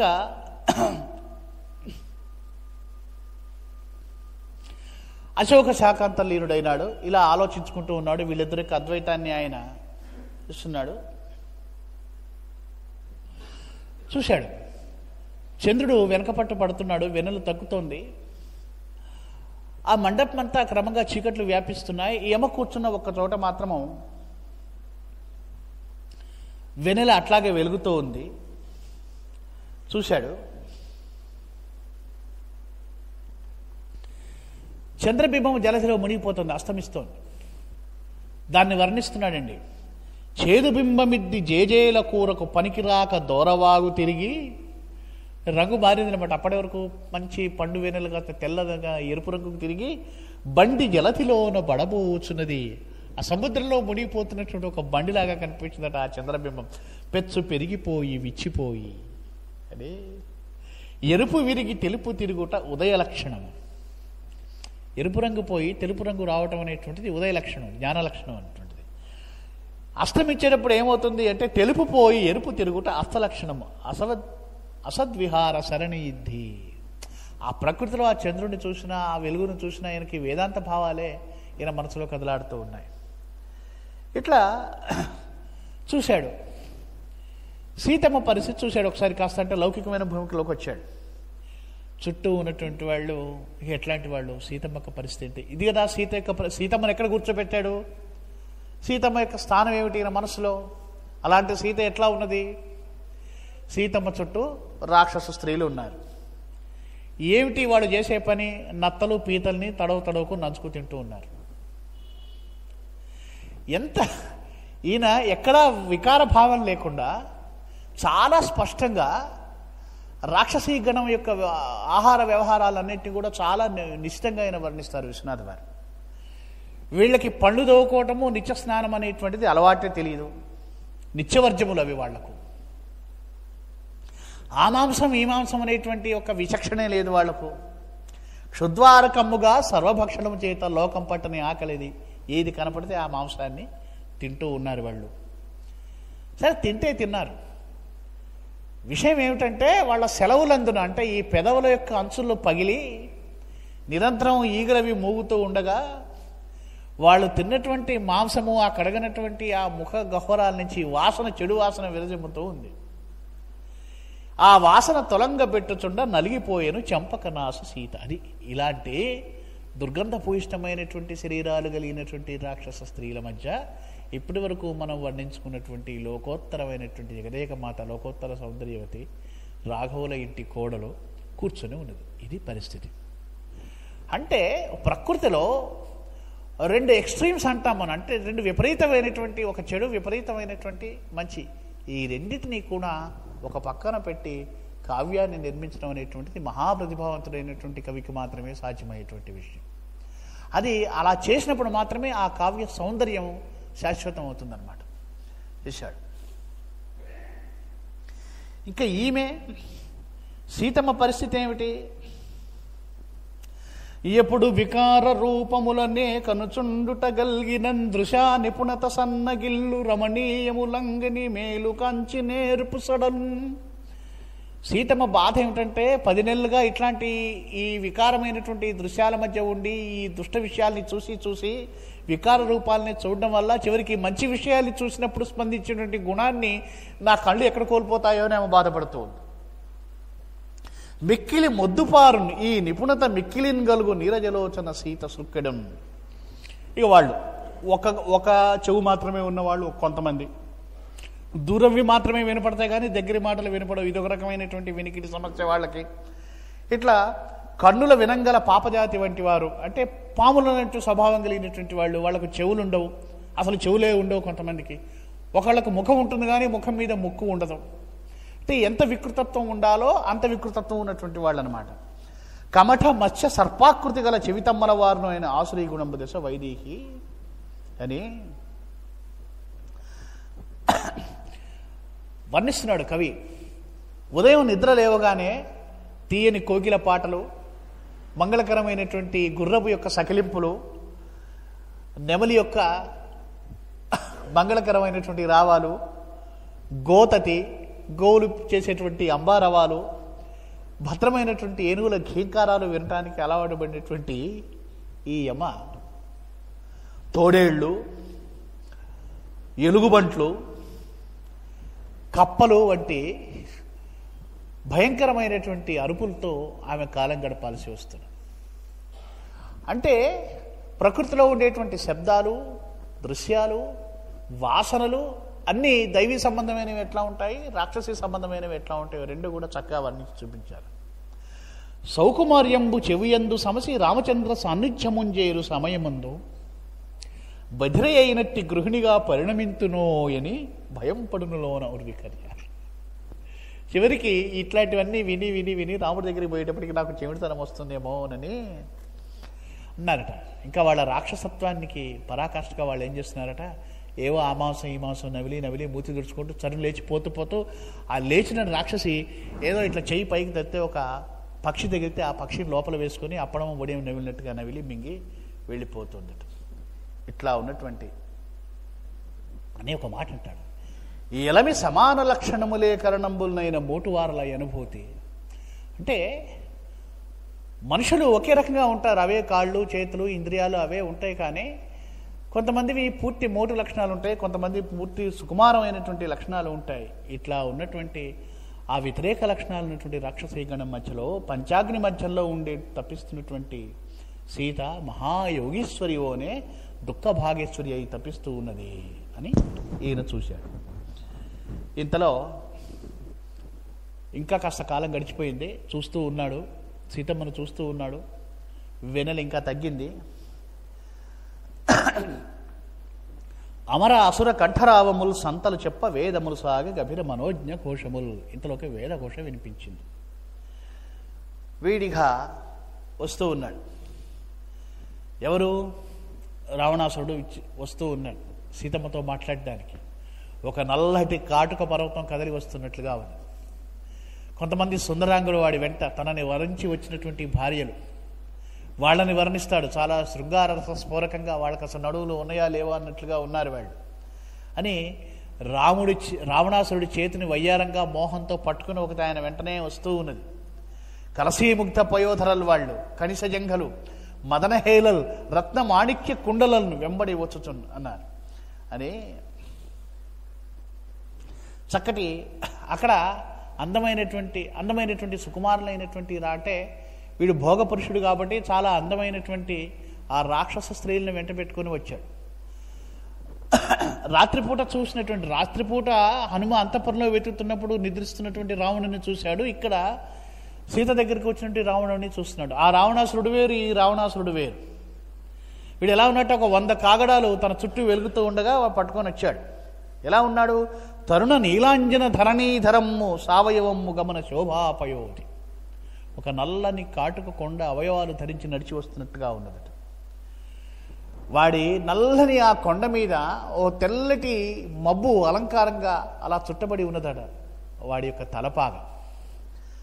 రమణీయ సాను చిరత్న రత్నఛటానవ ఘటాజటిల సౌందర్య రాశి. కొండ మీద మణులు రత్నాలు ప్రకాశిస్తూ ఉంటాయి. వాడి ఒంటి మీద ఉన్నటువంటి రత్నాభరణాలు ప్రకాశిస్తున్నటువంటి కొండలాగా ఉన్నాడు అని అలా వాడు వచ్చాడు అని. మంచి విభూతి పుండ్రాలు పెట్టుకున్నాడు. చూశాడు, ఓహో వీడు రావణాసురుడు అని అర్థమైపోయింది.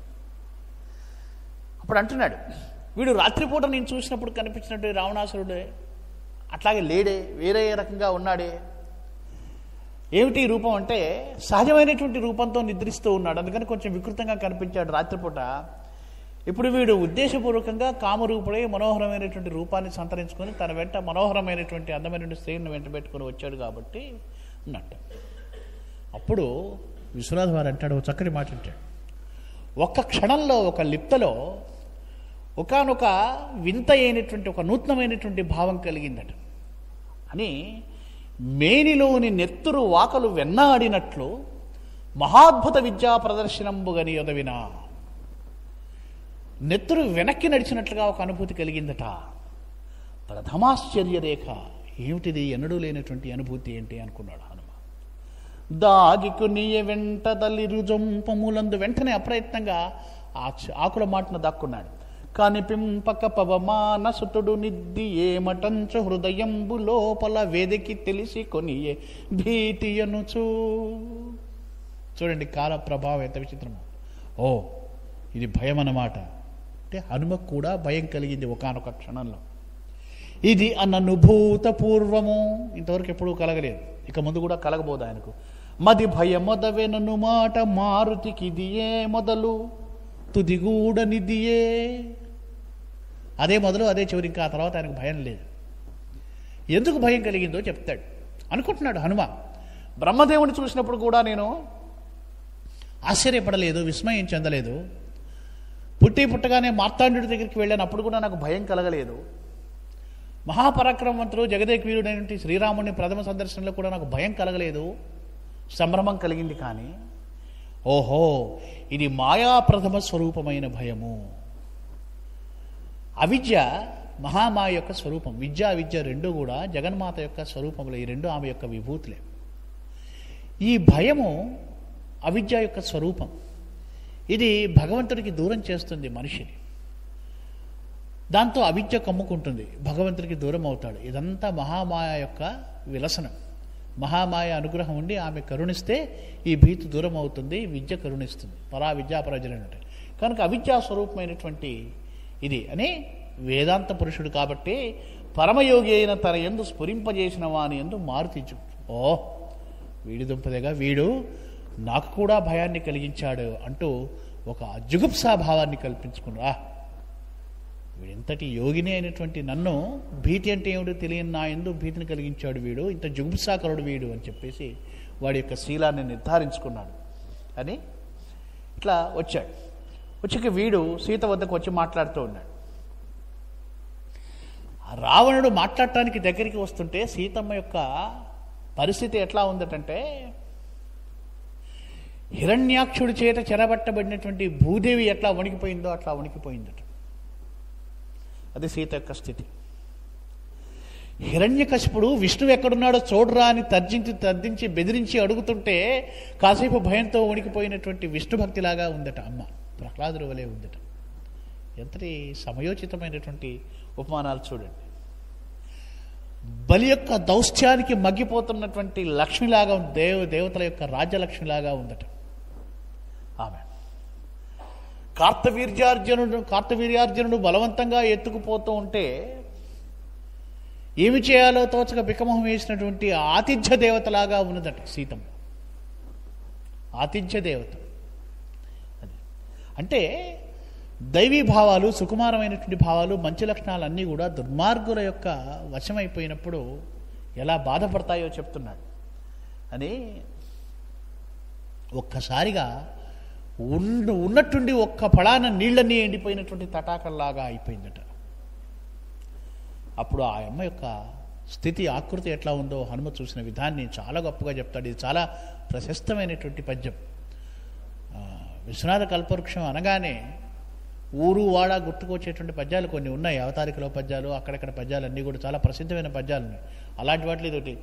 ఆకృతి రామచంద్ర విరహాకృతి, కన్బమతీరు స్వామి చాపాకృతి, కన్నులన్ ప్రభు కృపాకృతి, కైసిక మందు రామదేహాకృతి, సర్వదేహమునయందున రాఘవ వంశమౌళి ధర్మాకృతి, కోరుచున్న విధమంతయు స్వామి ప్రతిజ్ఞమూర్తియై. ఆకృతి రామచంద్ర విరహాకృతి. అమ్మ యొక్క దుఃఖం మూర్తిభవించింది అంటల్లా విశ్వనాథ్ గారు. రామచంద్రుడి యొక్క విరహం సీతమ్మను వర్ణిస్తూ రామచంద్ర విరహానికి ఆకృతి అంటమేంటి? అది వాళ్ళిద్దరి అభేదం. రామచంద్రుడి విరహానికి ఒక ఆకృతి వస్తే అది సీతలాగా ఉంది. కన్బొమ్మ తీరు స్వామి చాపాకృతి. ఆమె యొక్క కనుబొమ్మలు స్వామి చాపాన్ని స్ఫురింపజేస్తూ ఉన్నాయి. కన్నులన్ ప్రభు కృపాకృతి. కరుణారస సంభరితాలు అమ్మ హృదయాలు, జగన్మాత కదా, కనుక రామ కృపాకృతిగా ఉన్నాయన్నమాట ఆమె కన్నులు.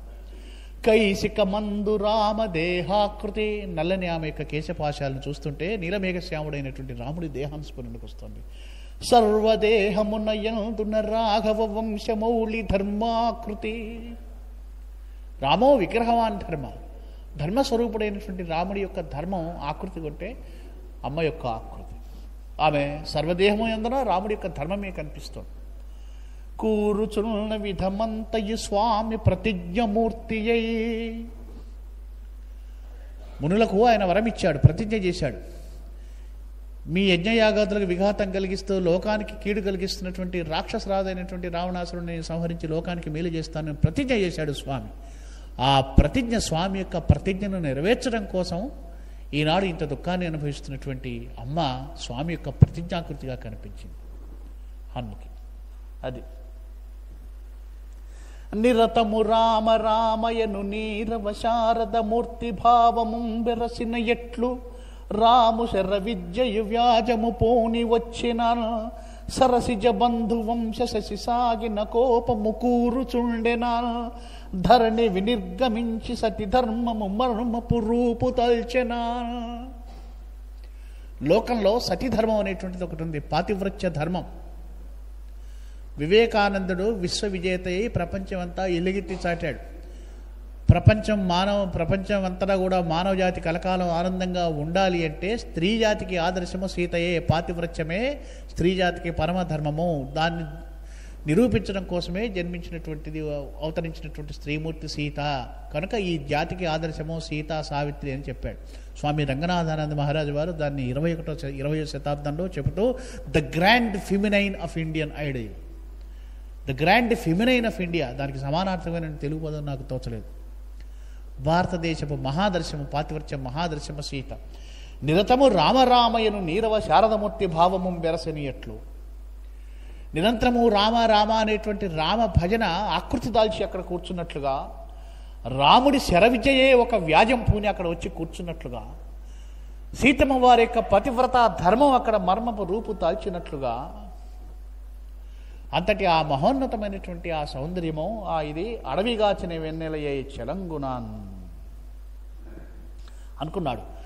మండుసున్నదాని మందసమ్మునదాచనొక్క మూర్ఖుడు, మండుతున్నటువంటి నిప్పు కణికను ఒక సన్నని చెక్కపెట్టలో పెట్టినటువంటి మూర్ఖులాగా వీడు ఇక్కడ తీసుకొచ్చి పెట్టాడు సీతమ్మను అని. ఎలా ఉందట అమ్మను, అద్భుతమైనటువంటి నిత్య రమనామ నిభృత గీతిమ తల్లి తాన శిఖర భావలీనయగుచు ఇద్ది తంత్రి అనుచు నిధి ఎస్టియంచు నేర్పరుపరానిదగు విపంచివోలే. నిరంతరము రామ రామ రామ రామ అంటూ రామనామాన్ని స్మరిస్తున్నటువంటి ఆ యమ నవనాడుల్లో రామనామమే ఇంకిపోయి శిఖరభావలీనయగుచు, దాదాపుగా రాముడితో అభేదాన్ని పొంది భావంలో ఎలా ఉందట అంటే, నాదాన్ని పలుకుతున్నటువంటి వీణ నాదాన్ని పలికి పలికి పలికి పలికి ఆ వీణలో లీనమైపోయినట్లుగా. అంటే ఒక ఊహ చూడండి ఎంత అద్భుతమైనటువంటి, నా సహలోహ వైభవ సనాథము అన్నాడు ఈ విశ్వనాథ రామాయణ కల్పవృక్షాన్ని. తంత్రి వీణలో కలిసిపోయినట్లుగా ఏది తీగో ఏది వీణో తెలియనంతగా లీనమైపోయిందట రాముని భావంలో సీతమ్మ అని చూశాడు. ఆమెను చూసి వీడు చంపాలనుకున్నాడు ముందు రావణాసురుడు. చంపాలన్నంత కోపం వచ్చింది, కానీ చాలా కాలం అయింది, 10 నెలలు అయిపోయినాయి అప్పటికి. కానీ అయినా చివరిసారి ప్రయత్నంగా మళ్ళీ ఒకసారి మంచి మాటల చేత ఆమెను లొంగ తీసుకుందామనే ప్రయత్నం చేసి అంటున్నాడు, ఓ సీత, నువ్వు ఎప్పుడైనా నందరం అనేటువంటి పేరు విన్నావా? అది స్వర్గంలో ఉంటుంది, అది చూస్తే నీకు అర్థమవుతుంది అసలు ఏమిటో. అట్లాగే చైత్రరథం అని ఒక రథం ఉంటుంది, అంటే మొత్తం భోగానికి ఉపయోగించేటువంటి వస్తువులు అన్నమాట. ఇవన్నీ చాలా ఉత్కృష్టమైనటువంటి వస్తువులు. వాటిని చూసావో లేదో నువ్వు, చూస్తే వాటికంటే ఈ అశోకవనం ఎన్ని రెట్లు గొప్పదో నీకు అర్థమవుతుంది. నువ్వు చూడవు కదా, అది నీతో వచ్చినటువంటి తిప్పలు. కనుక అసలు ఈ అశోకవనం ఎంత గొప్పదో నీకేమైనా తెలుసా? నువ్వు ఎక్కడున్నావు నీకేమైనా అర్థమవుతుందా? నేను చెరపట్టిన వాళ్ళు, నేను కావాలని వరించి నాతో వచ్చినటువంటి సుందరాంగులైన స్త్రీలందరూ ఏమంటారో తెలుసా? నన్ను బ్రతిమాలుకుంటారు, రావణ రావణ నీకు పుణ్యం ఉంటుంది, 10 రోజులైనా అశోకవనంలో మమ్మల్ని ఉంచవయ్యా, అశోకవనం యొక్క సౌందర్యాన్ని మేము భోగిస్తామంటారు వాళ్ళు. అలాంటి నిన్ను తీసుకొచ్చి నేను ఇక్కడ ఉంచారు. దేవగణికలు ఎంతమంది నన్ను ప్రార్థన చేయదురో ఈ అశోకవనంలో ఉంచమని, అట్లాంటి అశోకవనంలో నిన్ను ఉంచాను, నీకు దీని విలువ తెలియట్లేదు అని. నన్ను మించిన వాడు పండితుడనంతం లేడు, వేదార్థముల్ నన్ను సుంతయు మించి లేవ వినిలంతా, నేను వేదోక్తులివ్విన్నివ్విన్ని ఎటంచు లెక్క ఇడితిల్, వేదార్థమే మందువాయన్ను, కామము చూడ సృష్టి ప్రథమాహంకారమే జానకి. నేను ఎంత పండితున్నా నీకు తెలుసా? అనంతావై వేదాహని శృతి, అనంతములైనటువంటి వేదాలన్నింటినీ కూడా నేను ఇగో ఇవి ఇన్ని వేదాలు, ఇవి ఇవి ఇవి అనే వేదాలన్నింటినీ కూడా లెక్క పెట్టినటువంటి వాడిని, నేను వేదాలని ఆపోషణ పట్టినటువంటి వాడిని, పండితుడిని. నాకేం తక్కువ? నేను చెప్తున్నాను విను. సకల సృష్టికి ప్రథమ బీజం కామమే, ఇది నిజమే. ఎందుకంటే శాస్త్రపరంగా కూడా స్వామికి కేవల వస్తువు చైతన్య స్వరూపమైనటువంటి ఆ యొక్క నిరీహమైనటువంటి ఈశ్వరుడికి తాను క్రీడించాలనేటువంటి భావన కలిగి తాను రెండుగా విభక్తమైనాడు అని వేదం చెప్తుంది, పెద్దలు చెప్పేటువంటి మాట. కామం అంటే కోరిక, కామం అంటే మోహము, శారీరకమైనటువంటి వాంఛ అనే అర్థం కూడా ఉంది.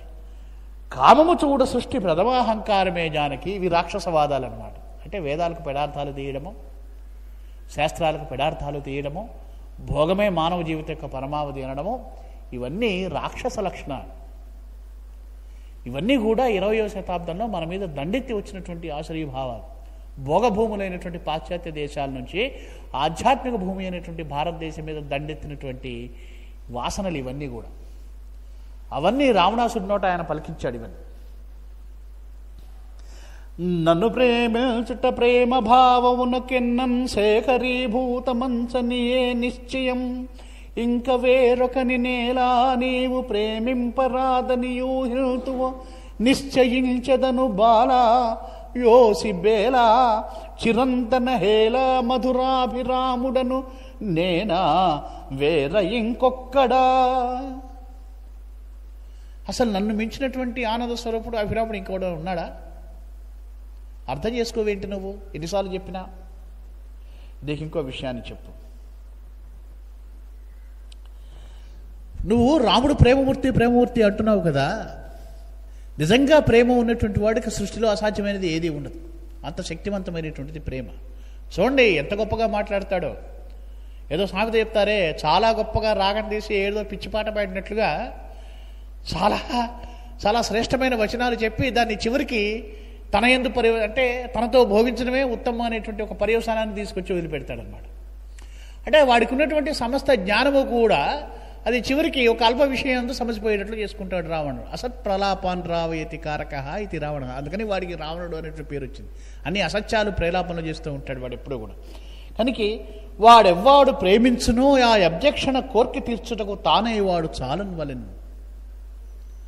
అసలు ఎవడైతే స్త్రీని ప్రేమించిన పురుషుడు ఉన్నాడో ఆ స్త్రీ యొక్క కోరిక తీర్చడానికి సమర్థుడై ఉండాలి.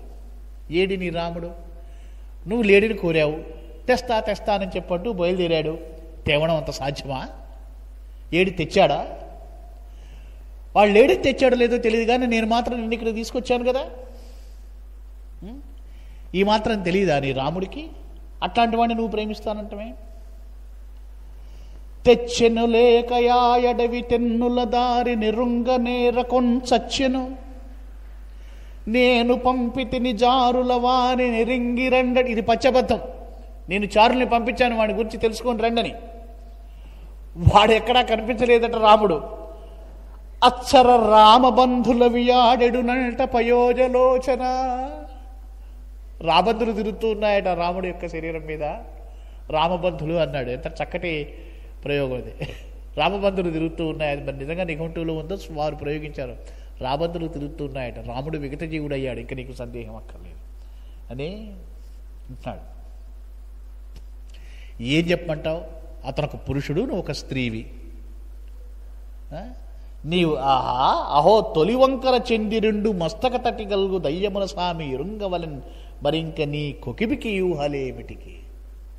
ఇంకా నీతో నేను వేగలేకపోతున్నాను. నీ మూర్ఖత్వానికి అడ్డు ఆపు లేకుండా పోతుంది. ఇంకా నా వల్ల కాదు.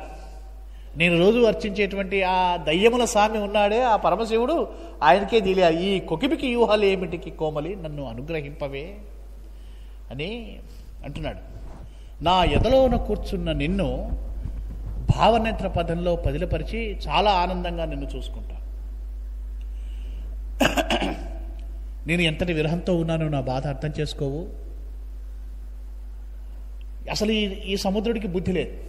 ఈ సముద్రుడు ఒకవైపు, అట్లాగే ఈ వాయువు ఒకడు.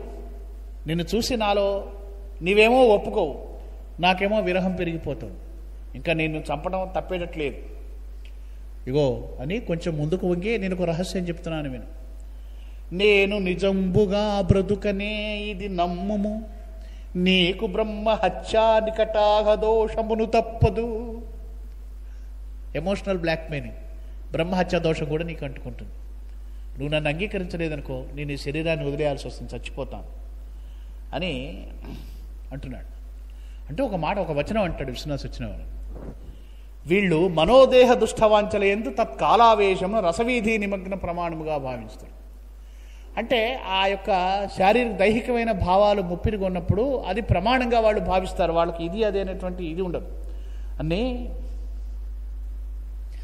నువ్వు అంటే చాలు, ఈ సకల భోగాలు నేను వదిలేసి నీ వెంట వస్తాను, మన ఇద్దరం ఎవరికీ తెలియనటువంటి ఏ కొత్త సీమల్లోకి వెళ్ళి విహరిద్దాం, నేను అందుకైనా సిద్ధమే. సీత అడిగింది, రావణుడు చేయలేదన్నటువంటి పేరు లోకంలో వినపడదు. నీకు కావాలంటే నీ తండ్రి గారి ఇంటిని సువర్ణమయం చేస్తా. నీ వహిలాంభోనిధి నావవు నేను ఉప్పు నీళ్ల నాసాకంఠ వ్యావుల్గులుగా గట్టి నుంటిన్ కృపావేత్రమునిచ్చి ఎడ్డు పట్టింపగదే. ఈ చిన్న పద్యంలో ఎంతో అర్థాన్ని ముడుస్తాడు ఆయన. నీవు అఖిల ప్రపంచం అనేటువంటి ఈ సముద్రాన్ని, ఈ సంసారం అనేటువంటి సముద్రాన్ని దాటించేటువంటి నావవు. నేను ఉప్పు నీళ్లు నాసాకంఠ వ్యావులుగా ఉంటుంది. ఈ ఉప్పు నీళ్ళు అనేటువంటి సముద్రంలో నేను కూరుకుపోయి ఉన్నాను, ముక్కు దాకా ఉప్పు నీళ్లు ఉన్నాయి నాకు. నీ కృప అనేటువంటి ఒక కర్రను చేయుతనిచ్చి నన్ను నీలోకి చేదుకోరాదు.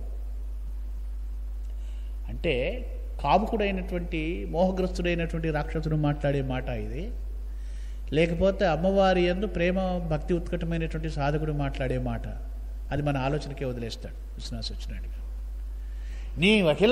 నీ అఖిల భవాంభోనిధి నావవు నేను ఉప్పు నీళ్లు నాసాకంఠ వ్యావులుగులుగా ఉంటిని కృపావేత్రమునిచ్చి ఎడ్డు పట్టింపగదే. ఇట్లా అనేక రకాలైన ప్రలోభాలు చూపిస్తాడు అమ్మవారికి. ఓ సీత, ఇది ప్రవహించే సెలయేరు వంటిది నీ యవ్వనం. ఇప్పటికి చాలా కాలాన్ని వృధా చేసుకున్నావు. మళ్ళీ ఈ శరీరం పోతే వస్తుందా? మన్మథరాజ్యలక్ష్మిలాగా ఉన్నావు నువ్వు. మనం ప్రాపంచికమైన భోగాల్ని అనుభవిద్దాం, నన్ను చేపట్టు అని ఈమె వణికిపోతుంది భయంతో. ఈ పక్కనున్న రాక్షసులు ఏం చేస్తున్నారంటే, ప్రభుల వారు మాట్లాడుతుంటే మాట్లాడమే, నువ్వు మాట్లాడు అంటే, రాజు యొక్క పరిచారకులు ఎట్లా ఉంటారంటే, రాజు సమక్షంలో మరింత రాజు యొక్క ప్రాపకాన్ని పొందడం కోసం వాళ్ళు కొంచెం అతిగా ప్రవర్తిస్తూ ఉంటారన్నమాట. ఈమెను తర్దిస్తూ ఉన్నారు. అప్పుడు అమ్మ ఒక్క గడ్డి పరకను తీసి అడ్డంగా పెట్టి,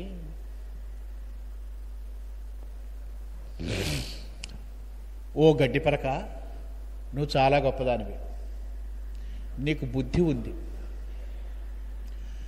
రఘువీరునాజ్ఞా సరసంబుగా కదిలేటువంటి దానివి నీవు. నీకు సర్వజంతుక గ్రాసమవై పరోపకృతి కాంతువు, దుష్టత లేదు నీ దశను. రావణుడితో మాట్లాడడం అమ్మకి ఇష్టం లేదు. రావణుడికి సమాధానం చెప్పాలి. అందుకని అన్యాపదేశంగా ఒక గడ్డి పరకను పట్టుకొని, ఓ తృణమా, నీలో దుష్టభావన లేదు, నిన్ను తిని పశువులు ఆకలి తీర్చుకుంటున్నాయి, నువ్వు చాలా ఉత్తమమైనటువంటి దానివి. అంటే పక్కన ఎవరున్నారు అంటే, నువ్వు గడ్డి కంటే హీనవురా అంటే, నువ్వు దుష్టుడివి ఏం చెప్పడం అనమాట. గడ్డి పరకను పొగుడుతుంది అంటూ, ఔర మనోజ్ఞమైన హరితాకృతియున్నది నాకు, నైగ నిగ్యారభమాణ మంజుల నవాకృతియున్నది నాకు, ఖడ్గధారా రుచిరాకృతింజను పరాక్రమమున్నది నాకటంచ అహంకారము నీవు కాంచనవుగా, అవివేకమునేమి చెప్పునవు. ఓ గడ్డిపరక, నేను చాలా నిగనిగలాడుతూ ఉంటా, పచ్చని శరీరం ఉంది, నాకు కూడా కత్తిలాగా కోసుకుపోయేటువంటి గుణం ఉన్నది, ఆ పదును ఉన్నది, కాబట్టి నేను చాలా గొప్పదాన్ని అనే అహంకారం నీకు లేదు. అంటే అమ్మంటుంది. అంటే పరాక్రమం ప్రతివాడికి ఉండవచ్చు, భుజబలం పరివారికి చెడ్డవాడికి ఉండవచ్చు, మంచివాడికి ఉండవచ్చు. కానీ చెడ్డవాడికి ఉంటే ఉపయోగం ఏమిటి? కానీ నాకు కూడా అది ఉంది అంటే ఉన్నటువంటి అల్పగుణాలని చూసుకొని అత్యధికమైన గుణాలుగా పొంగిపోయేటువంటి అహంకారం నీకు లేదు. నువ్వు చాలా మంచిదానివి. నీవేదో నీ బుద్ధిని ఉపయోగించి ఏవో నువ్వు కొన్ని సిద్ధాంతాలు చెప్పవచ్చు. కానీ నువ్వు చెప్పిన సిద్ధాంతమే నిజమని నువ్వు అనుకోవచ్చు. ఒక విషయం గుర్తుంచుకోవు, గడ్డిపరక, ఏ జింకో వచ్చి నిన్ను తినేస్తుంది. అప్పుడు నువ్వు మాట్లాడినటువంటి పొల్లు మాటలన్నీ ఏమవుతాయి? నీ సిద్ధాంతాలన్నీ ఏమవుతాయి? నువ్వు అనుకుంటున్నావేమో ఇది రాక్షస రాజ్యమో, చుట్టూ రాక్షసులు ఉన్నారు, ఇక్కడికి ఏ లేళ్ళు రావు నన్ను తినడానికే నువ్వు అనుకుంటున్నావేమో. ఓ గడ్డిపరక, రాముడు అనేటువంటి హరిణం వస్తుంది, నేనేదో ఒకనాడు సంహరిస్తుంది, నీ ప్రజ్ఞలన్నీ పుల్లుపోతాయి. ఎందుకు ఈ మిథ్యా సిద్ధాంతాలు మాట్లాడతావు నువ్వు అని బుద్ధి లేని మాటలు మాట్లాడుకురా అని చెప్తుంది.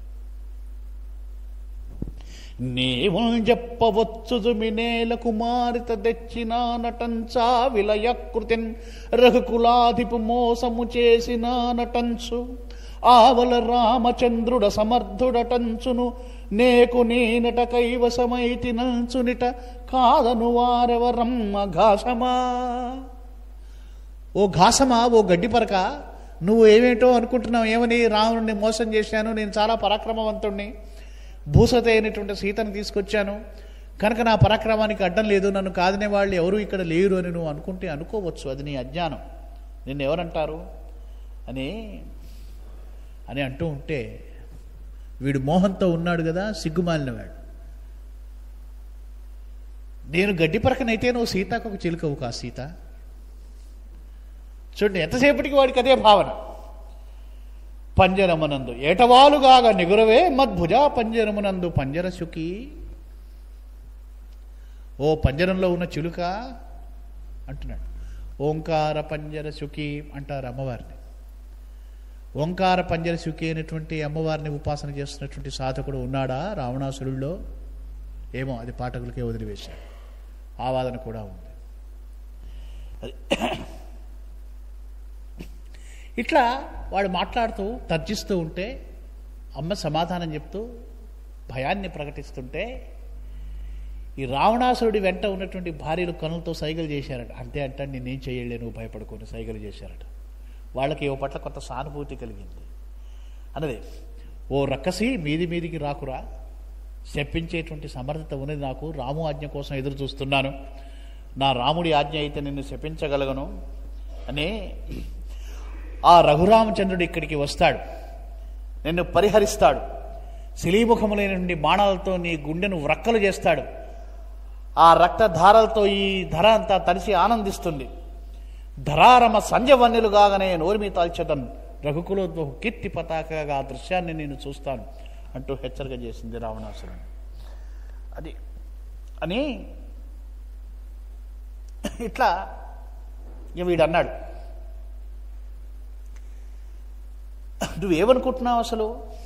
నువ్వు నన్ను చంపేయదలుచుకుంటే, నువ్వు చేయదలుచుకున్నటువంటి దుష్టకార్యాలన్నిట్లోకి పరాకాష్ట ఏమిటి? నన్ను సంహరించటం.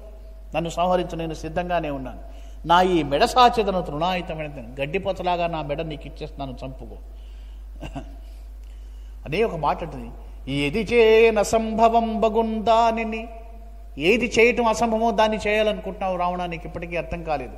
చంద్ర చంద్రికలు తామొక దానిని వీడి ఒక్కడెంతైనను గల్గునే. చంద్రుడు వెనలా రెండు వేరు చేయాలనుకుంటున్నావు, ఇది సాధ్యం కాని పని ఎప్పటికీ కూడా. త్రిజగద్భుత దివ్య పరాక్రమాబ్ధివి వైనం చేయగలుగుదువే.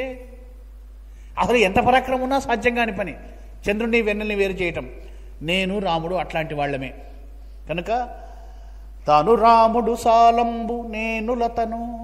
ఆయన పెద్ద మధ్యవృక్షం అయ్యా, నేను ఆయన చుట్టుకున్నటువంటి తీగను. తాను రాముడు వీడియ నేను తీగ, తాను పతి వర్షుక భ్రంబు నేను మెరపు. ఆ మేఘాన్ని విడిచి ఎక్కడైనా మెరుపు ఉంటుందా? ఆయన మేఘము, నేను మెరుపుని. తాను పతి సూర్యదేవుడు నేను వెలుగు, ఆయన సూర్యుడు నేను వెలుగు అని ఇంకొక అద్భుతమైన మాట చెప్తుంది. అతడు కులాలుడు మెత్తని క్షితి మృత్తును నేను. ఏమనుకుంటున్నావురా, ఆయన కుమ్మరివాడు, నేను ఆయన చేతిలో మట్టిని. వేదాంతం ఏం చెప్తుందంటే పరమాత్ముడే తానే నిమిత్త కారణము ఉపాదాన కారణమై ఈ ప్రపంచాన్ని సృష్టి చేశాడు అనమాట. అంటే ఈ ప్రపంచం యొక్క పదార్థము ఆయనే, దీని యొక్క నిర్మాత ఆయనే. ఆ వేదాంత పరిభాషలో ఉపయోగించేటువంటి పోలికది. కుమ్మరివాడు చేయబడినటువంటి కుండల్ని వేదాంత పరిభాషలో దాన్ని ఉపయోగిస్తారు. చాలా ప్రసిద్ధమైనటువంటిది అనమాట, వేదాంగాల్లో ఉపయోగించేది. ఆయన కుమ్మరి, నేను క్షితిమృత్తును. అతండు చివురాకు సమీహిత నైగ నిగ్యమును నేనతండు దైవంబు భక్తురాలను నేను ఆయన చివురాకైతే దాని యొక్క నిగనిగ నేను, విడది చాత్ర అయితే ఆయన దైవము, నేను భక్తురాలని. సృష్టిలో ఎప్పటికీ విడదీ లేనటువంటి ద్వంద్వాలు కదా ఇవి. నా భర్త జలమైతే నేను ప్రవాహాన్నయ్యా, ఆయన ఆకాశం అయితే నేను ఒక గీతాన్ని. ఎందుకంటే ఆకాశానికి లక్షణం శబ్దం, శబ్ద లక్షణమైన గీతాన్ని నేను. ఆయన ఇంద్రుడు, నేను హవిస్సుని. ఆయన వేద మంత్రము, నేను స్వరాన్ని. ఇవన్నీ కేవలం పేజీలు నింపడం కోసం విశ్వనాథ్ వారు రాశాడు అనుకుంటే మనం పొరపాటు పడ్డట్లే. సృష్టిలో దైవ విభూతి పొలేసేటువంటి వస్తువులు ఏవైతే ఉన్నాయో అవన్నీ కూడా ఆయన ఇక్కడ చెప్పారు.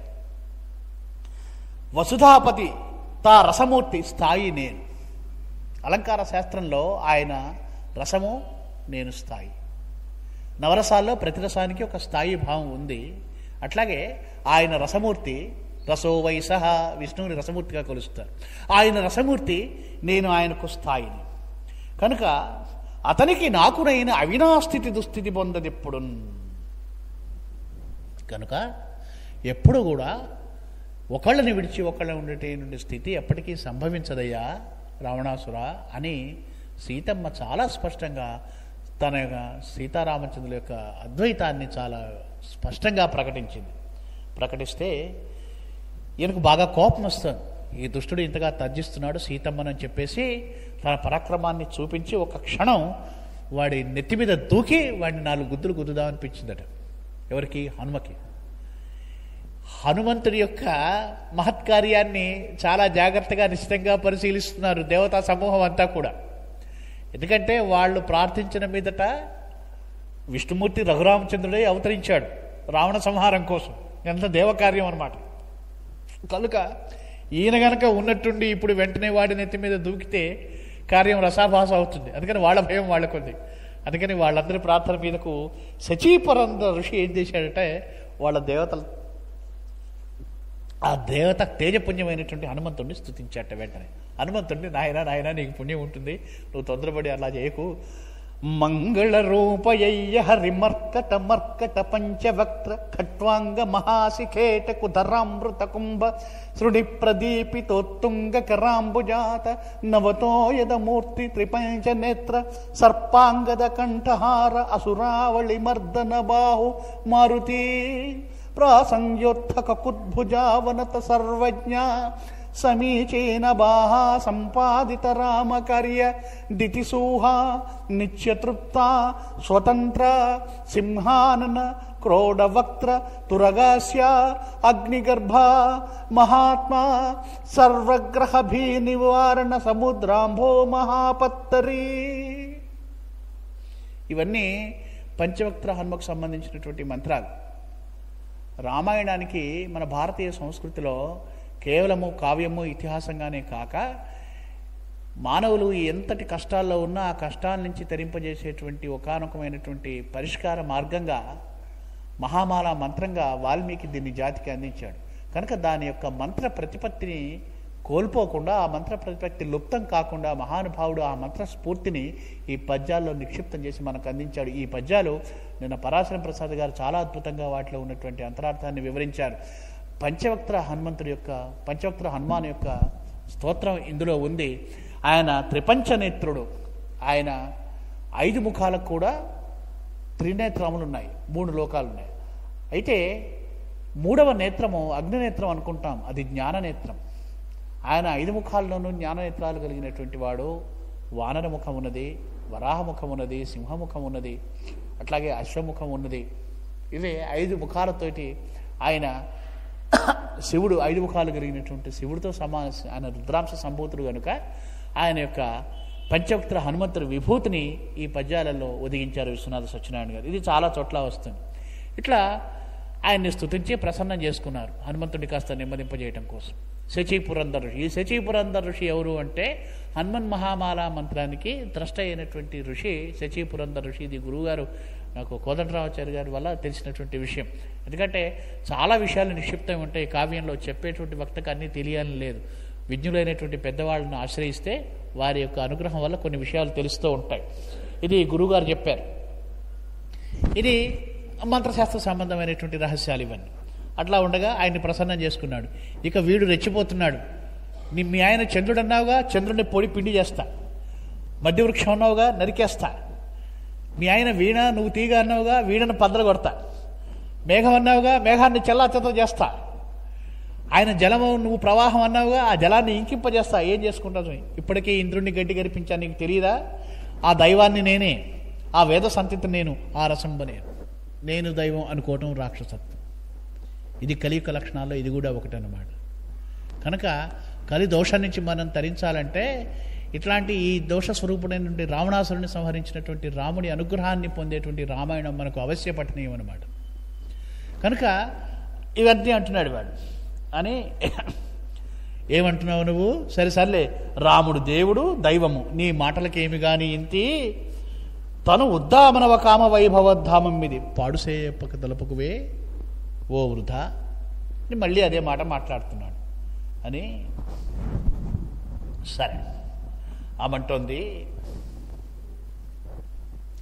అమృతరస స్వరూపులైనటువంటి మహర్షులు చేసినటువంటి విన్నపం మీద ఆ పరాక్రమనిధి అయినటువంటి రఘురాముడు ఉత్తమగతికే గుడంచు అని తత్ప్రభు శాసన ఫక్యందు నా కమరగా అర్థమైనది అతడు సువ్య పరాత్పరుండిలని. రాముడి గురించి నువ్వు చులకనగా మాట్లాడుతున్నావు. ఇప్పటికైనా నీ ముందు ఒక వికల్పం ఉన్నది రావణ. నీవు బతుకు మీద ఆశ ఉంటే రఘువీరుడు సన్నిధికేగి జానకిని నీకు అప్పగిస్తున్నాను ప్రభు అని చెప్పి నీ శిష్యుడిని అయినానయ్యా, నన్ను అనుగ్రహించు అని శరణాగతి చేయి, నీకు సద్గతి కలిగిస్తాడు. ఇందులో సందేహం లేదు. ఎందుకు నీ ఆ వైభవాన్ని అంతా నాశనం చేసుకుంటావు? అంత ఉజ్వలంగా వెలుగుతున్నటువంటి రాక్షస కులాన్ని నువ్వు నాశనం చేసుకుంటావు అని నువ్వు అనుకుంటున్నావేమో రావణ. ప్రతిరోజు శివుణ్ణి అర్చన చేసేటప్పుడు నీ 10 మస్తకాలని కత్తిరించి పూలుగా సమర్పించి మళ్ళీ మురుస్తాయిని గర్వంతో పొంగిపోతున్నావేమో. నా రాముడు వచ్చి తన బాణపు వాదర్ల చేత నీ యొక్క మస్తకాల్ని తెగవేసిన తర్వాత మళ్ళీ మొలవ్వవి. మళ్ళీ మళ్ళీ మొలిచేటువంటి ఆ పునరావృత్తి లక్షణము నా రాముడి యొక్క బాణపు ఘాతం చేత అంతమైపోతుంది. పరుడి భార్యను పాపబుద్ధితో చెరబట్టావు ఇంతనని నాకు ఇప్పటికీ అర్థం కావట్లేదు. దయామతి అయినటువంటి రాముడు ఎవరినైనా ఉద్ధరించదలుచుకున్నప్పుడు తమ బాణాన్ని పంపిస్తాడు. ఈ పాటికి రాముడు బాణాన్ని పంపి నిన్ను సంహరించి ఉండవలసింది. కానీ ఇప్పటికీ ఆయన ఆ పని చేయలేదంటే రాముడికి నీ మీద ఎంత కోపం ఉందో నాకు భయం కలుగుతుందయ్యా. ఆయన నిన్ను ఎట్లా శిక్షించదలుచుకున్నాడో నాకు ఇంకా అర్థం కావట్లేదు. నువ్వు నా ఊహకే అందకంటలేదు. అందుకనే సీత చెప్పలేదు అనేటువంటి తప్పు నా మీద ఉండకూడదు కాబట్టి నేను నీకు చెప్తున్నాను రావణ, మళ్ళీ ఆ పొరపాటు ఇంకోసారి చేయకు. నీ పాపం ఎంతగా పండిందో, ఎందుకంటే నీ అఖిలాన్వయమునందు నిప్పులు పోసినట్లుగా నువ్వు చేసుకుంటున్నావు రావణ, జాగ్రత్త. మళ్ళీ చివరిసారిగా హెచ్చరించింది కనుక అని వాడు మళ్ళీ అదే మాట అన్నాడు. నీవు జానకి నన్నే మరిపించేంత సౌందర్యం నీది. ఆ పిచ్చివాడైనటువంటి రావుని నువ్వు మరిపించడంలో ఆశ్చర్యమేముంది?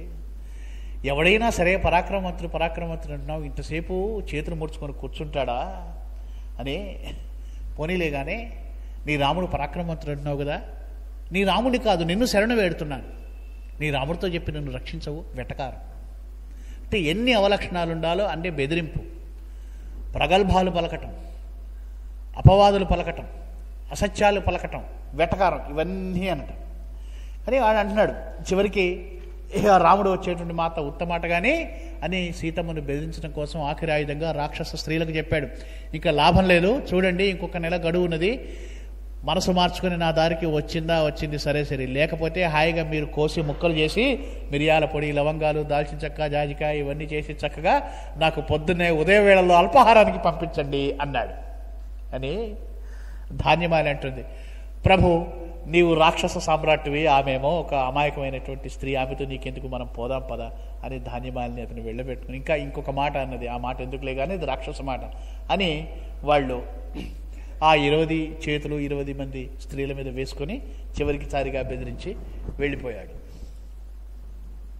ఎప్పుడు చెప్తున్నాడు సార్, ఎప్పుడైతే రావణాసురుడికి భయపడకుండా సీత తగిన ధీటుగా సమాధానం ఇచ్చి మౌనంగా ఊరుకుందో ఈ రాక్షస సమూహం యొక్క గుండెలన్నీ చెదిరిపోయాయి, వాళ్ళ యొక్క ధైర్యం సన్నగిల్లింది అని వాళ్ళు అంటున్నారు, సీత నువ్వు స్త్రీవేనా, నీకు సిగ్గుందా, వచ్చినవాడు మగవాడు, రాజు, మా అందరికీ పతి, నీకు అసలు వినయం లేదు, నువ్వు స్త్రీవెట్లయినావు, రాక్షసరాజుతో మాట్లాడేటువంటి మాటేనా అది?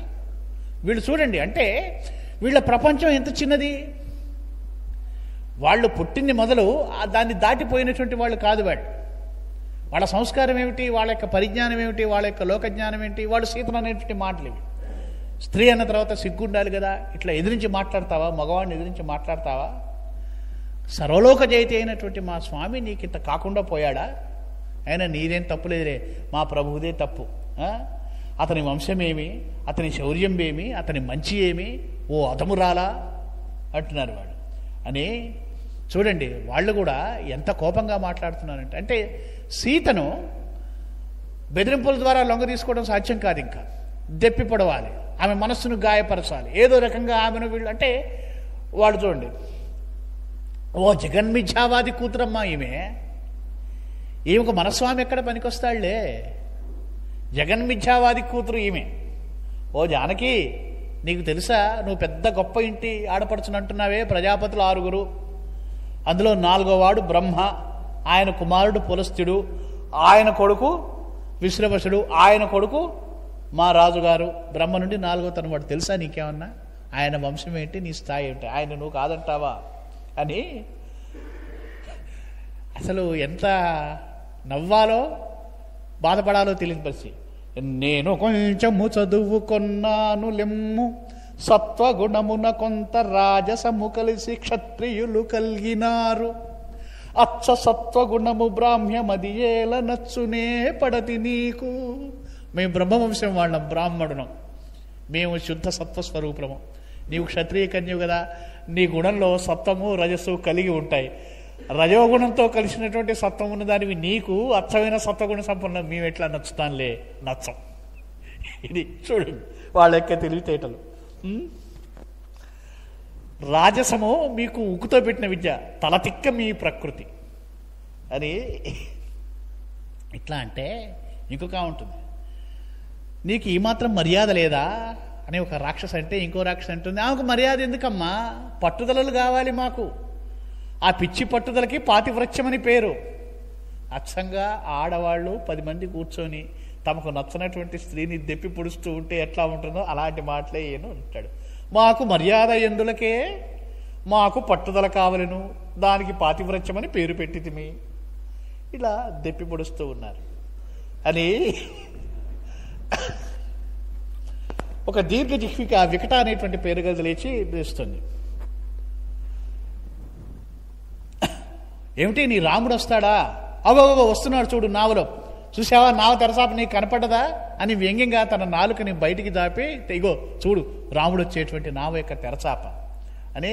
ఊరుకోవే సీతమ్మ, కాసేపట్లో యముడి ఇంటికి పోతుంది, యముడి ఇంటికి పోయేదానికి తెరచాప ఎందుకు కనపడుతుంది, నీ తెరచాప ఎట్లగును అని ఇంకొక రాక్షసు అంటుంది. అసలు దీంతో మాట్లాడటమే మనకు వృధా, దుఃఖస్వరూపిణి సీత, వాళ్లకు దుఃఖస్వరూపిణిగా కనిపిస్తుంది. ఎందుకట అంటే చెప్తున్నారు, అసలు నువ్వు బతుకున్నంతకాలం నీ భర్తనన్నా సుఖపెట్టావా లేదో, ఇక్కడికి వచ్చి నీ మొండు పట్టలతో మా రాజుని ఇబ్బంది పెడుతున్నావు, మా మాట వినకుండా మమ్మల్ని దుఃఖానికి గురి చేస్తున్నావు. నువ్వు పుట్టంగానే నీకు తగిన వరుణ్ణి వెతకడం కోసం శివధనుస్సుని విరిచేటువంటి వీరుడు ఎక్కడున్నాడా అని మీ నాన్న దుఃఖపడ్డాడు. సరే ఏదో దుఃఖం తీరింది, శివధనుస్సు విరిగింది, పెళ్ళయింది కదా అని అనుకోగానే నీ పెళ్లి కాగానే పరశురాముడు ప్రత్యక్షమయ్యాడు. నా ప్రాణప్రదమైన శివధనుస్సుని ఎవర్రా విరిచారు అని పరశురాముడిని నువ్వు దుఃఖపెట్టావు. అదేందా పెళ్ళయి ఇంటికి పోగానే చంకతాయిలాగా రాముడి వెంట అడవులకు వచ్చావు, మీ ఆయన నువ్వు దుఃఖపెట్టావు. నువ్వు రావుడు పట్టే కదా, నిన్ను రావణాసురుడు ఎత్తుకొచ్చింది, మీ ఆయనకు దుఃఖం మిగిలింది. సరే పోనీ వచ్చిన దానివి ఎట్లా ఉన్నావా, మాకు దుఃఖాన్ని కలిగిస్తున్నావు, మా రాక్షస రాజుకు దుఃఖించి అసలు నువ్వు దుఃఖ స్వరూపిణి పో అన్నారు. ఆనంద రూపిణి అయినటువంటి సీత వాళ్ళకి దుఃఖ రూపిణిగా కనిపించింది. ఇంకా మా మాట చెప్పగానేల రేపు వరుగు తినిపించెదవు మమ్ము పరమ దుఃఖమయ విచిత్ర లోకేశ్వరి. మమ్మల్ని మట్టి గరిపించేటట్టున్నావు నువ్వు చూడబోతే, అదే నిజం కాబోతోంది. మాయవై సుఖంబు చూపించదవును దుఃఖంబు నిరపి. నీచ పాత్రల నోట్లోంచి కూడా ఎంతటి వేదాంత సత్యాన్ని రప్పిస్తాడు. మాయవై సుఖంబు చూపించదవును దుఃఖంబు నిరపి. దుఃఖాన్ని ప్రసాదించి, అంటే లోకంలో ఒక రహస్యం ఏంటంటే సుఖం ఎట్లా భగవద్ అనుగ్రహమో దుఃఖం కూడా మానవుడికి భగవంతుడి యొక్క అనుగ్రహమే. మహామాయ దుఃఖాన్ని ఇస్తుంది, ఆమె దుఃఖాన్ని ఇచ్చి మళ్ళీ సుఖాన్ని చూపిస్తుంది. సుఖ దుఃఖాలనేటువంటి ద్వంద్వాల్లో మనుషుని తెలియపజేస్తూ ఉంటుంది. నువ్వు దుఃఖాన్ని కలిగించేటువంటి మాయవేలే. మాయ అనేటువంటి తిట్టుగా నిందార్థంలో వాడారు. ఆమె మహామాయ స్వరూపిణి కదా. అమ్మా యవతెబొగాని మా జనని ఇచ్చటి కింజని దంచినావు లక్ష్మివి జగదంబ నీవెతట చేరిన నచ్చట దిబ్బవేసిపోదువు. నిను కోరు నెవ్వడు విధూత మనస్కుడు అక్కట ఎవరమతి నిజంబుగను ప్రాణము మీదికి తెచ్చి పెట్టెదే. చీచీ, నువ్వు వచ్చిన చోటల్లా ఇదే. అమ్మా లక్ష్మి జగజ్జనని వచ్చావు వ్యంగ్యంగా అంటున్నారు వీళ్ళు, కానీ ఇవి నిజాలే అయి సమకూరుతున్నాయి అని. స్త్రీమయ ప్రచండ కాలకూటాకృతి, స్త్రీ రూపంలో ఉన్నటువంటి ఓ కాలకూట విషమా అంటే లంకా రాక్షసుల పాలిట కాలకూటం కాబోతోంది ఆమె. ఇట్లా ఇదంతా ఎందుకులే కానీ నన్ను చంపితే చంపాడు రాజుగారు, కానీ నేను దీన్ని చంపేస్తానికి నేను ఎందుకంటే ఇంతటి రాక్షస ప్రభువుని కాదంటుందా. మా రాజుగారు దీని మత్తులో పడిపోయి తన మేలు తాను చూసుకోలేకుండా పోతున్నాడు అని. అసలు ఏమైతే అదైంది, కానీ ముక్కలు ముక్కలు చేసి సముద్రంలో విసిరేస్తాను, గోలు వదిలిపోతుంది. చీచి ఏడుపు కొట్టి దాన్ని గృహఛిద్రమ్మను నిల్చుట అని ఒక రాక్షసం మీదికి దొరుకుతుంది. ఇట్లా ఏమంటుంది, ఇవన్నీ వినదా అని. నన్ను మీరు ఎప్పుడైనా 2 నెలలకైనా చంపిన చంపుడి, నన్ను మీరు ఎప్పుడైనా చంపితే చంపండి, నేనేమి దానికి భయపడట్లేదు. అయితే నేను ఎంత ఆర్తి పడుతున్నానో రఘువంశ స్వామికి నా వల్ల ఇంత ఆర్తి సంభవించింది అని నేను దుఃఖిస్తూ ఉన్నాను, నేను శోషిలతో ఉన్నాను. ఓ రాక్షసి స్త్రీలారా, మీ యందు నాకు కోపం లేదు అంటోంది సీత. పరమ సాధ్వీమణి ఆమె. మీకు అర్థం కావట్లేదు, మీ రాజుగారి మీద ప్రేమతో నా మీద మీరు కోపాన్ని వహిస్తున్నారు, దానివల్ల మీకు కలిగేటువంటి చెడు ఏంటో మీకు తెలియట్లేదు. తెలియక మీరు చాలా తప్పు చేస్తున్నారు రాక్షస స్త్రీలారా. ఒక మాట చెప్తాను వినండి. తన సీత కిరణంబులను ద్రిక్కులందు పంపింపగాలేని జాబిల్లివోలే. ఆహ్లాదకరుడైనటువంటి చంద్రుడు నా రాముడు తన చల్లని ఆహ్లాద కిరణాన్ని లోకానికి పంపించలేని దుస్థితిలో ఉన్నాడు. తన పయోధారల ధాత్రి మహాదేవి దనియింపలేని అబ్దంబువోలే. వర్షం చేత భూమిని ఆనందింపజేయలేని మేఘంలాగా తప్పించిపోతున్నాడు. తనయాన సౌందర్యమున సరో మధురిమయవహళింపని రాజహంసవోలే. హంస ఎక్కడ సరోవరం కనపడితే అక్కడ ఆగి ఆనందించడం దాని లక్షణం. కానీ సరోవరం ఉన్నా ఆనందించలేనటువంటి దుస్థితిలో ఉన్నటువంటి హంసలాగా ఉన్నాడు రాముడు. నా స్వామి సృక్కుచున్నాడు కాననముల గణనంబుల బిట్టుగా తిరుగుచు. అతని వదలలేక అరుదెంచి తిని నేను వనములందు నన్ను వదలలేక అతడు తెచ్చే వనములందున నన్ను నిపుడు వనములంద ఇద్దరమును. నేను వద్దంటుంటే కోరి వనాలకి వచ్చాను, ఆయన వనంలోనే ఉన్నాడు, నేను వనంలోనే ఉన్నాను, ఇద్దరికీ ఈ దుస్థితి ప్రాప్తించింది అని మళ్ళీ చెప్తోంది. ఓ రాక్షస స్త్రీలారా, మీరైనా వినండి. ఆయన వశిష్ఠుడు, నేను అరుంధతిని. ఆయన సూర్యుడు, నేను సువర్చలను. అట్లాగే ఆయన ఇంద్రుడైతే నేను శచీదేవిని. ఇవన్నీ చెప్తుందన్నమాట. ఆయన అగస్త్యుడు, నేను లోపాముద్రాదేవిని. కేవలం ఈ జన్మలోనే కాదమ్మా, మేము జన్మజన్మల్లో అతడు చవనుండును, నేను సుకన్యనగుదు. అంటే లోకంలో ఉన్నటువంటి మహాపతివ్రతామతలు ఎవరైతే ఉన్నారో వాళ్ళందరి పేర్లను ఈయన ప్రస్తావించాడు. అతడు చవనుండును సుకన్యనగుదు, నేను దేహాంతరంబుల దిరుగుచుందుము అంతరిక్ష మహాజ్యోతిరాకృతులుగా నవనిభాగ మహాజ్యోతిరాకృతులుగా కేవలం ఈ దేహానికి మాత్రమే పరిమితమైనటువంటి మనుష్య మాత్రం కాదు మేము, ఈ సమస్త సృష్టి యందు వ్యాపించి సకల దేహాంతరాల్లో పరిభ్రమించేటువంటి అవినాభావమైనటువంటి శక్తులమమ్మ, ఈశ్వరీ శక్తులము మేము అని ఇంకొక మాట చెప్తుంది. చాలా అద్భుతమైనటువంటి రాక్షసులకు చెప్తుందనమాట సీతమ్మ. నేను మొదట్లో సావిత్రినే యముడికి ధర్మ సూక్ష్మాన్ని ఉపదేశించాను. తన యొక్క స్వరూపాన్ని అమ్మ ఇక్కడ ఆవిష్కరింపజేస్తోంది. శ్రీమతినై కపిలుడికి ఆ తత్వాన్ని కరతలామలకం చేశాను. దమయంతినై నలుడికి శివభక్తి ఫలంగా వనగూర్చాను. సీతనై అనుస్యూతంగా వస్తున్నట్టే తరతరాలుగా యుగాలుగా వస్తున్నటువంటి పాతివ్రత్యమ్మనకు పరమ ప్రమాణంబు కల్పించుచుంటిని. సీత అనేటువంటి ఒక మహాసాధ్వి జన్మించి ఉండకపోతే లోకంలో పాతివ్రత్యం అనేటువంటి ఆదర్శం కనుమరుగైపోయి ఉండేది. ఎందుకు స్త్రీ పాతివ్రతగా ఉండాలి, పాతివ్రత్యం యొక్క గొప్పతనం ఏమిటి అనేటువంటి భావితరాల వాళ్ళు ఎప్పుడైనా ప్రశ్నిస్తే వేగుచక్కలాగా కనిపించడానికి సీతమ్మ వచ్చి ఇవన్నీ అనుభవించిందనమాట. అని నా అసురాంగనలా ఆమె ఉన్మత్తురాలు అనుకుని ఆమెను పిచ్చిదని అనుకుంటున్నారు. సరే, అయినా కూడా నువ్వన్నీ పిచ్చి మాటలు చెప్తున్నావు, ఇన్ని పోలికలు చెప్తామే, మండోదరి రావణాసురుడు అనకూడదు అంటే ఆమంటోంది, పిచ్చివాళ్ళల్లారా మీకేం తెలుసు, ఆ మండోదరి నేను కాదు గదవే. మండోదరి ఎవరో చెప్తున్నాడండి విశ్వనాథ్ వారు ఇక్కడ. ఆ మండోదరి నేను కాదు గదవే, అస్మత్ పదారాధన ప్రేమోద్దీపితలెందరో కలరు దేవీ లోకమందు అంగనల్ తా మండోదరి వారిలోనొకటే మత్పాదాబ్జ సంసేవన వ్యామిశ్రంబగు సుంత దోషమున నిట్లై పుట్టెనే దాసే.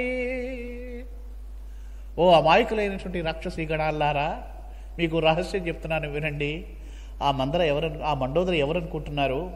దేవీ లోకంలో నా పాదపద్మారాధన చేసుకునేటువంటి నిత్య సహచరులలో, చెలికత్తెలలో, నా సేవకురాళ్లలో ఒకటి అయినటువంటి మండోదరి ఒకానొక సందర్భంలో నా సేవ యందు చేసినటువంటి కించిత్ లోపం వల్ల శాపవశాత్తు భూమిలో మండోదరిగా జన్మించింది. మీకు అర్థం కావట్లేదు అని మీరేమో రాముడు నాకు కనిపించడం చెప్తున్నారు. మీకు ఇంకో రహస్యం చెప్తున్నాను వినండి. అత్రి మహాముని భార్య అయినటువంటి అనసూయాదేవి నాకు ఒక గొప్ప వరాన్ని అనుగ్రహించింది. ఏమిటి ఆ వరము అంటే, రాముడి యొక్క ఉజ్వల మోహన రూపం ఎప్పుడు కూడా నిరంతరము ప్రతిక్షణము నా కన్నుల యందు వెలుగుతూనే ఉంటుంది. అట్లాగే నేను కూడా ఇంపెక్కగా కంటి యందు కనిపించున్నే రఘురామమూర్తికెప్పుడు. ఇది అనసూయాదేవి మాకు ఇచ్చినటువంటి వరమమ్మ. రాముడి యొక్క కళ్ళల్లో ఎప్పుడు నేను వెలుగొందుతూనే ఉంటాను. నా కళ్ళలో రాముడి యొక్క ఉజ్వల మోహన రూపం నాకు కనిపిస్తూ ఉంటుంది. నేను చెప్పిన మాటలన్నీ జాగ్రత్తగా వినండి. తక్కిన మాటలన్నీను ధర్మపదంబులు, సూక్ష్మ సూక్ష్మముల్ అని ఇవన్నీ చెప్పిందనమాట. వాళ్ళలో ఒక తృతీయ ప్రకృతి ఉంది, స్త్రీ పురుషులు కానటువంటి ఒక జాతి స్త్రీ ఉంది అని సీతమ్మను చంపేస్తా అని దూకుతూ మీదికి వచ్చింది. అక్కడ ఉన్నటువంటి వాళ్ళలో కాస్త తెలియగలిగినటువంటి ఒక ఆవిడ, ఒక రాక్షస స్త్రీ ఆ కత్తిని గుంజుకొని, పిచ్చిదానా ఆగు, 10 నెలలుగా నిద్రాహారాలు లేకుండా ఉన్నటువంటి ఈ సీత కొంచెం చిక్కిపోయిందే కానీ ఏమీ కాలేదు, సజీవంగా ఉంది, చూశారో లేదో. ఆమె ఒంట్లో ఎంత బలం ఉందో మనకు తెలియదు. ఒకవేళ నువ్వు ఆమెను చంపేశామనుకో, చంపేస్తే ఆమె మళ్ళీ నిన్ను తిరిగి చంపితే, ఒకవేళ ఆమె చేతిలో నువ్వు చచ్చిపోతే ఆమె మీద ఉన్న వ్యామోహంతో రావణుడు ఆమెనేమీ చేయడు, నువ్వు చచ్చినా ఏమీ పట్టించుకోడు. కాస్త వెనక ముందు ఆలోచించు, అనవసరంగా తొందరపడి సీత మీద ఏమీ చేయబోకు. కనుక నిజమే నిజమే మీరు చెప్పింది బాగానే ఉంది అంటూ ఆమె దూరంగా పోయింది అని మళ్ళీ అంటున్నారు వాళ్ళు. ఏమిటి ఇంత అందమైనటువంటి సీత, ఎవడో రాముడట, కాకి ముక్కునకు దొండపండు, ఇవన్నీ అని అన్నారట. అసలు నిన్ను కాదు, నిన్ను ఏమీ చేయకుండా మాటలతో లొంగ తీసుకోమని చెప్పిన మా రాజుగారిని అనాలి, అందువల్ల ఆగం కాబట్టి, లేకపోతే నిన్ను ఎప్పుడు కూడా చేసేస్తామంటూ ఎంత రాక్షసమైనటువంటి నీకు చివరి అస్త్రంగా వాళ్ళ రాక్షస ప్రవృత్తిని ప్రదర్శిస్తూ అంటున్నారు. మనం చిత్రహింసల్లో పరాకాష్ఠ అనమాట. ఓ సీత, నీకు ఇప్పటికీ భయం కలగట్లేదు, మేమేం చేస్తామో చెప్తాను విను. గోళ్లలో సూదులు గుచ్చుతాం, విన్నావా? ముళ్ళు పరిచి ముళ్ళ మీద నీ అరచేతులు ఉంచి దాని మీద కాలు పెట్టి తొక్కుతాం. నీ శరీరాన్ని కోసి ఉప్పు కారం అద్దుతాం. అట్లాగే నిన్ను వివస్త్రం చేసి చింతబరికితో బాత్తాం. అంటే ఒక దేహాన్ని ఎంతగా శుష్కింపజేయాలో, ఎంతగా బాధలకు గురి చేయాలో అవన్నీ కూడా నీకు మేము చేస్తాం అని. అట్లాగే వాతలు పెడతాం. అయినా నీకు అర్థం కావట్లేదు ఏమిటి? ఒక మొగడిని ఎంతోమంది స్త్రీలు పెళ్లి చేసుకోవడం లోకంలో ఉన్నది. కాని పరిస్థితులు వచ్చినప్పుడు ఏం చేస్తాను చెప్పు? ఇదొక మిథ్యావాదం.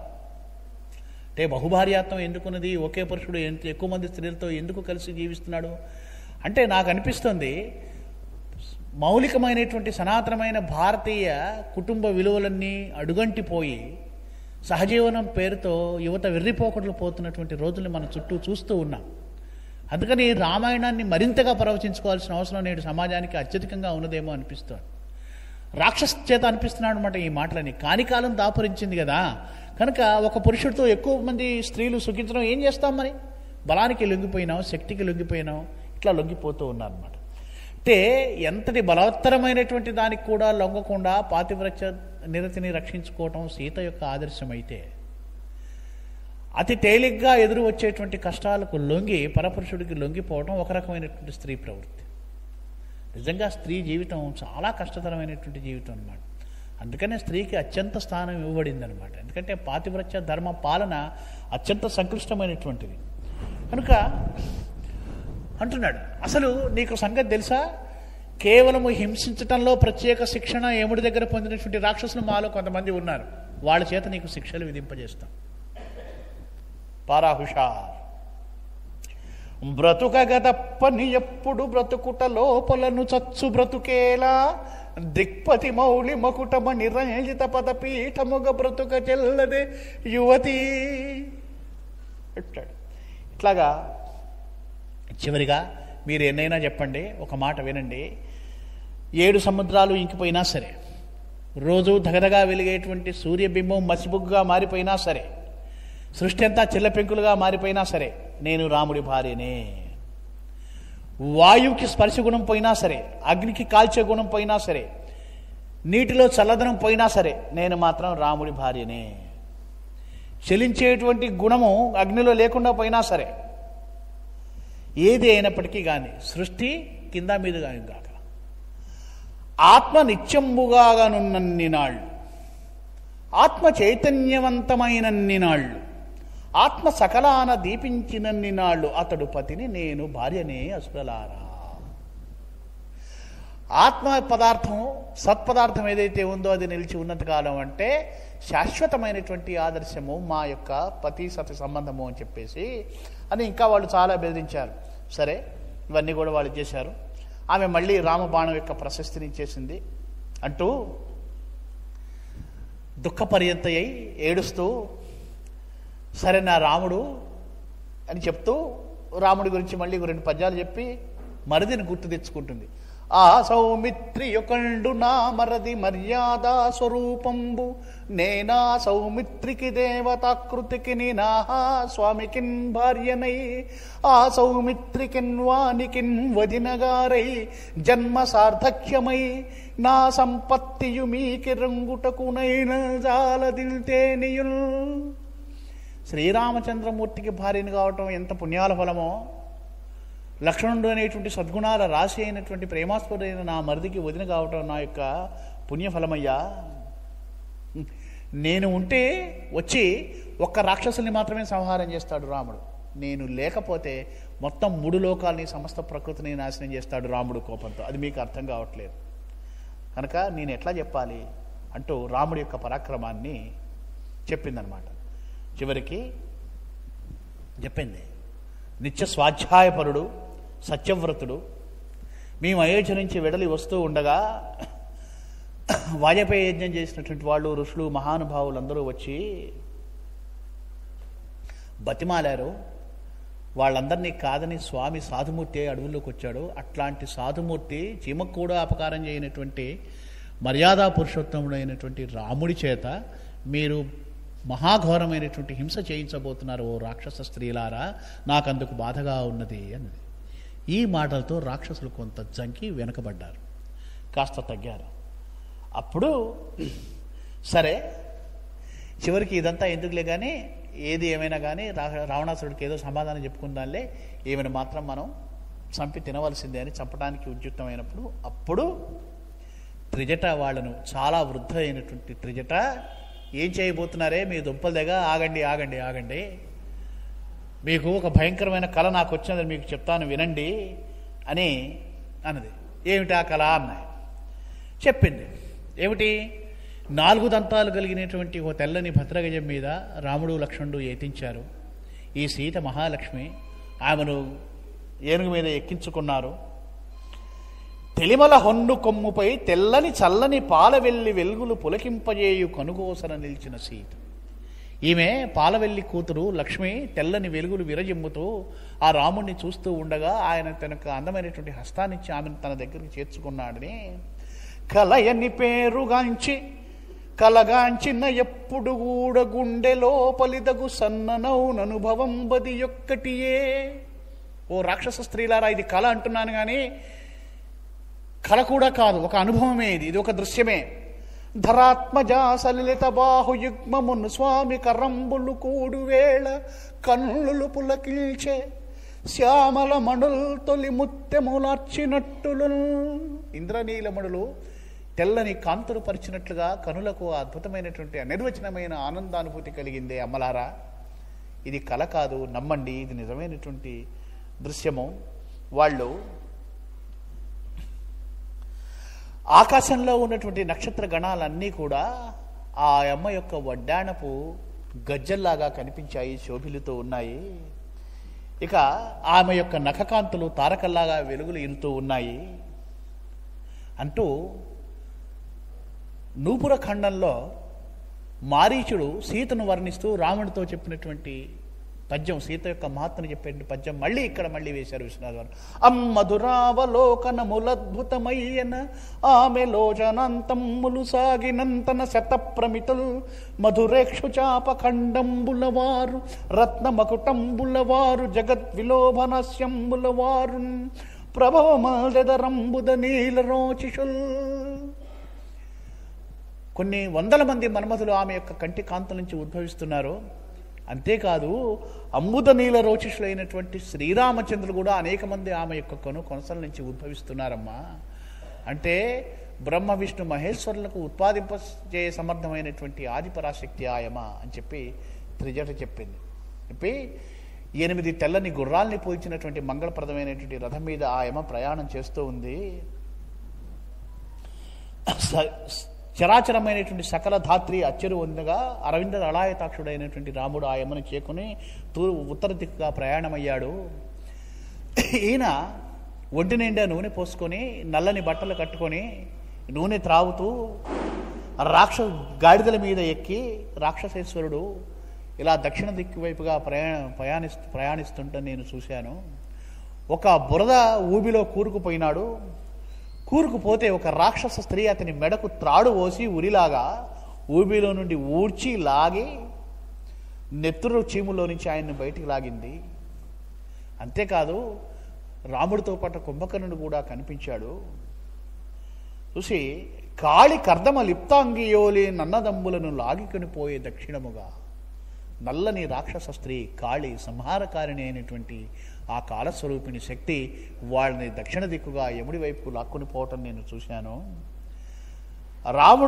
రావణాసురుడు పందిపైన ఎక్కి ప్రయాణం చేశాడు. ఇంద్రజిత్తు ముసలి మీద ఎక్కాడు. కుంభకర్ణుడు ఒంటి మీద ఎక్కిపోయాడు. వీళ్ళందరూ కూడా దక్షిణ దిక్కు వైపుగా ప్రయాణం చేశారు. అలా ఉందా? ఒక్క విభీషణుడు ఎలా ఉన్నాడో వినండి.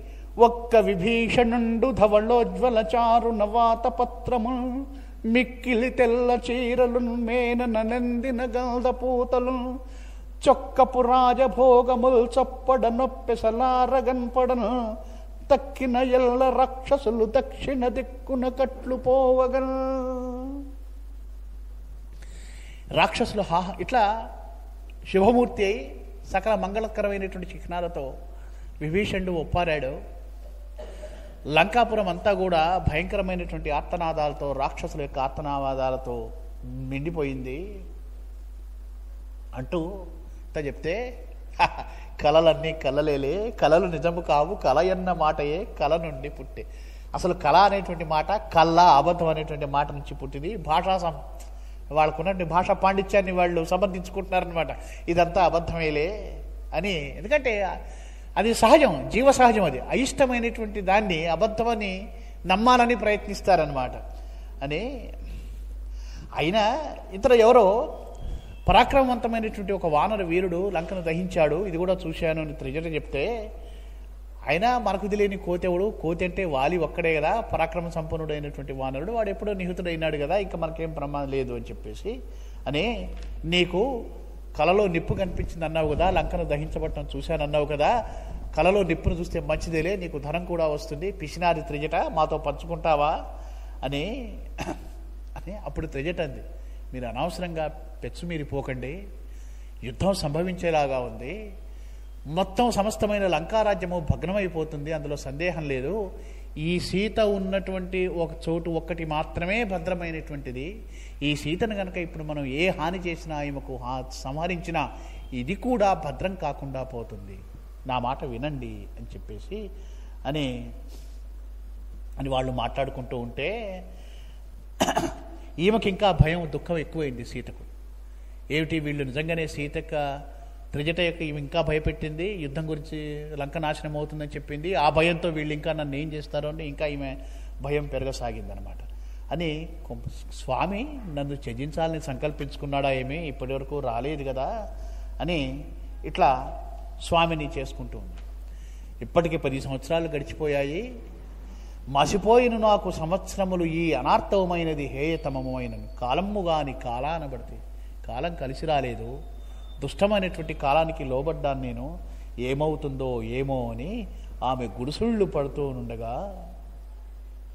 అప్పుడు లోని నాళము చిన్ని మీను కదల్చిన కొలకుపై తమ్మి పూ విలసనంబు, నీళ్లలో ఉన్నటువంటి తామర తూడుని ఒక చేప వచ్చి తాకితే ఆ పైన ఉన్నటువంటి తామర పువ్వు కదిలినట్లుగా తమ్మి పువ్వును కరంతము సాచిలాగెడు మహనీయ కరికుంభ మధురిమంబు, ఆ యొక్క తామర తూడుని తొండంతో పట్టుకొని ఆనందంగా లాగుతున్నటువంటి ఆ ఏనుగు కుంభస్థలం కదిలినట్లుగా కరికలభంబు చే కదలింపబడిన ఎందంపుటనంటి బోధ చెలువంబు, ఒక బలమైన ఏనుగు వచ్చి ఊపితే ఊగిపోయినటువంటి అరటి బోధెలా కదిలినట్లుగా లేయనంటుల తోటపై యోగ్యముగ వీచు నలువైన గాలి పిల్లల బెడంగు, పిల్లగాలికి చెదిరేటువంటి ఆ మొగ్గలలాగా, ఆ గాలి తరగల్లాగా చెలగు వామనేత్ర కుచోరు చేలములయున్ ఒలయు స్పందనమొప్పగా నుర్విసుతకు అంత పడమటి కొండపై నస్తమయము కన్న జాబిల్లియామె మొగాన బొడిచే. ఇట్లా ఒక తామర చేప యొక్క బోధె కదలికకు తామర పువ్వు కదిలినట్లుగా, ఏనుగు తొండపు కదలికల చేత గుంజబడినటువంటి తామర పువ్వులాగా, అట్లాగే ఏనుగు తాకిడికి కదిలి వణికినటువంటి అరటి బోధలాగా ఆమెకు శుభసూచకంగా ఎడమ కన్ను, ఎడమ తొడ, ఎడమ వక్షము అదిరాయట. అలా అదిరినటువంటి ఆ శుభ సమయంలో చంద్రుడు అస్తమించాడయ్యా అని ఇక్కడికి ఈ కథను సంపన్నం చేశాడు. ఇద్ది పరరాత్ర ఖండ మహీన భూష నీవు సాక్షిగా చేసిన నిర్మితిది, అతడు శ్రోతగా వాంఛించినట్టిదియును సరస ముక్తేలపతియగు చంద్రమౌళి అని ఆ విశ్వేశ్వరుడికి ఈ పరరాత్ర ఖండాన్ని ఆయన ఇలా విన్నవించాడు. తదనంతర కాలఘట్టంలో జరగబోయేటువంటి హనుమ రామకార్య విన్యాస వైభవాన్ని మనం రేపు తెలుసుకుందాం. ఇప్పటి వరకు విని ఆశీర్వదించిన మీ అందరికీ నమస్కృతులతో స్వస్తి ప్రజాభ్య పరిపాలయంతాం న్యాయేన మార్గేణ మహిమహీషాం గోబ్రాహ్మణేభ్య శుభమస్తు నిత్యం లోకా సమస్త సుఖినో భవంతు. శ్రీ కోర్పోలు సత్యప్రసాదరాయ గారు సుందరకాండలోని పరరాత్ర ఖండం మీద చక్కటి ప్రవచనాన్ని అందించినందుకు వారికి కృతజ్ఞతలు తెలియజేసుకుంటూ, రేపు శ్రీ హెచ్వేల్ ప్రసాద్ బాబు గారి చేత ఉషఖండం మీద ప్రవచనం ఉంటుంది. ఇంతటితో ఈనాటి కార్యక్రమానికి స్వస్తి.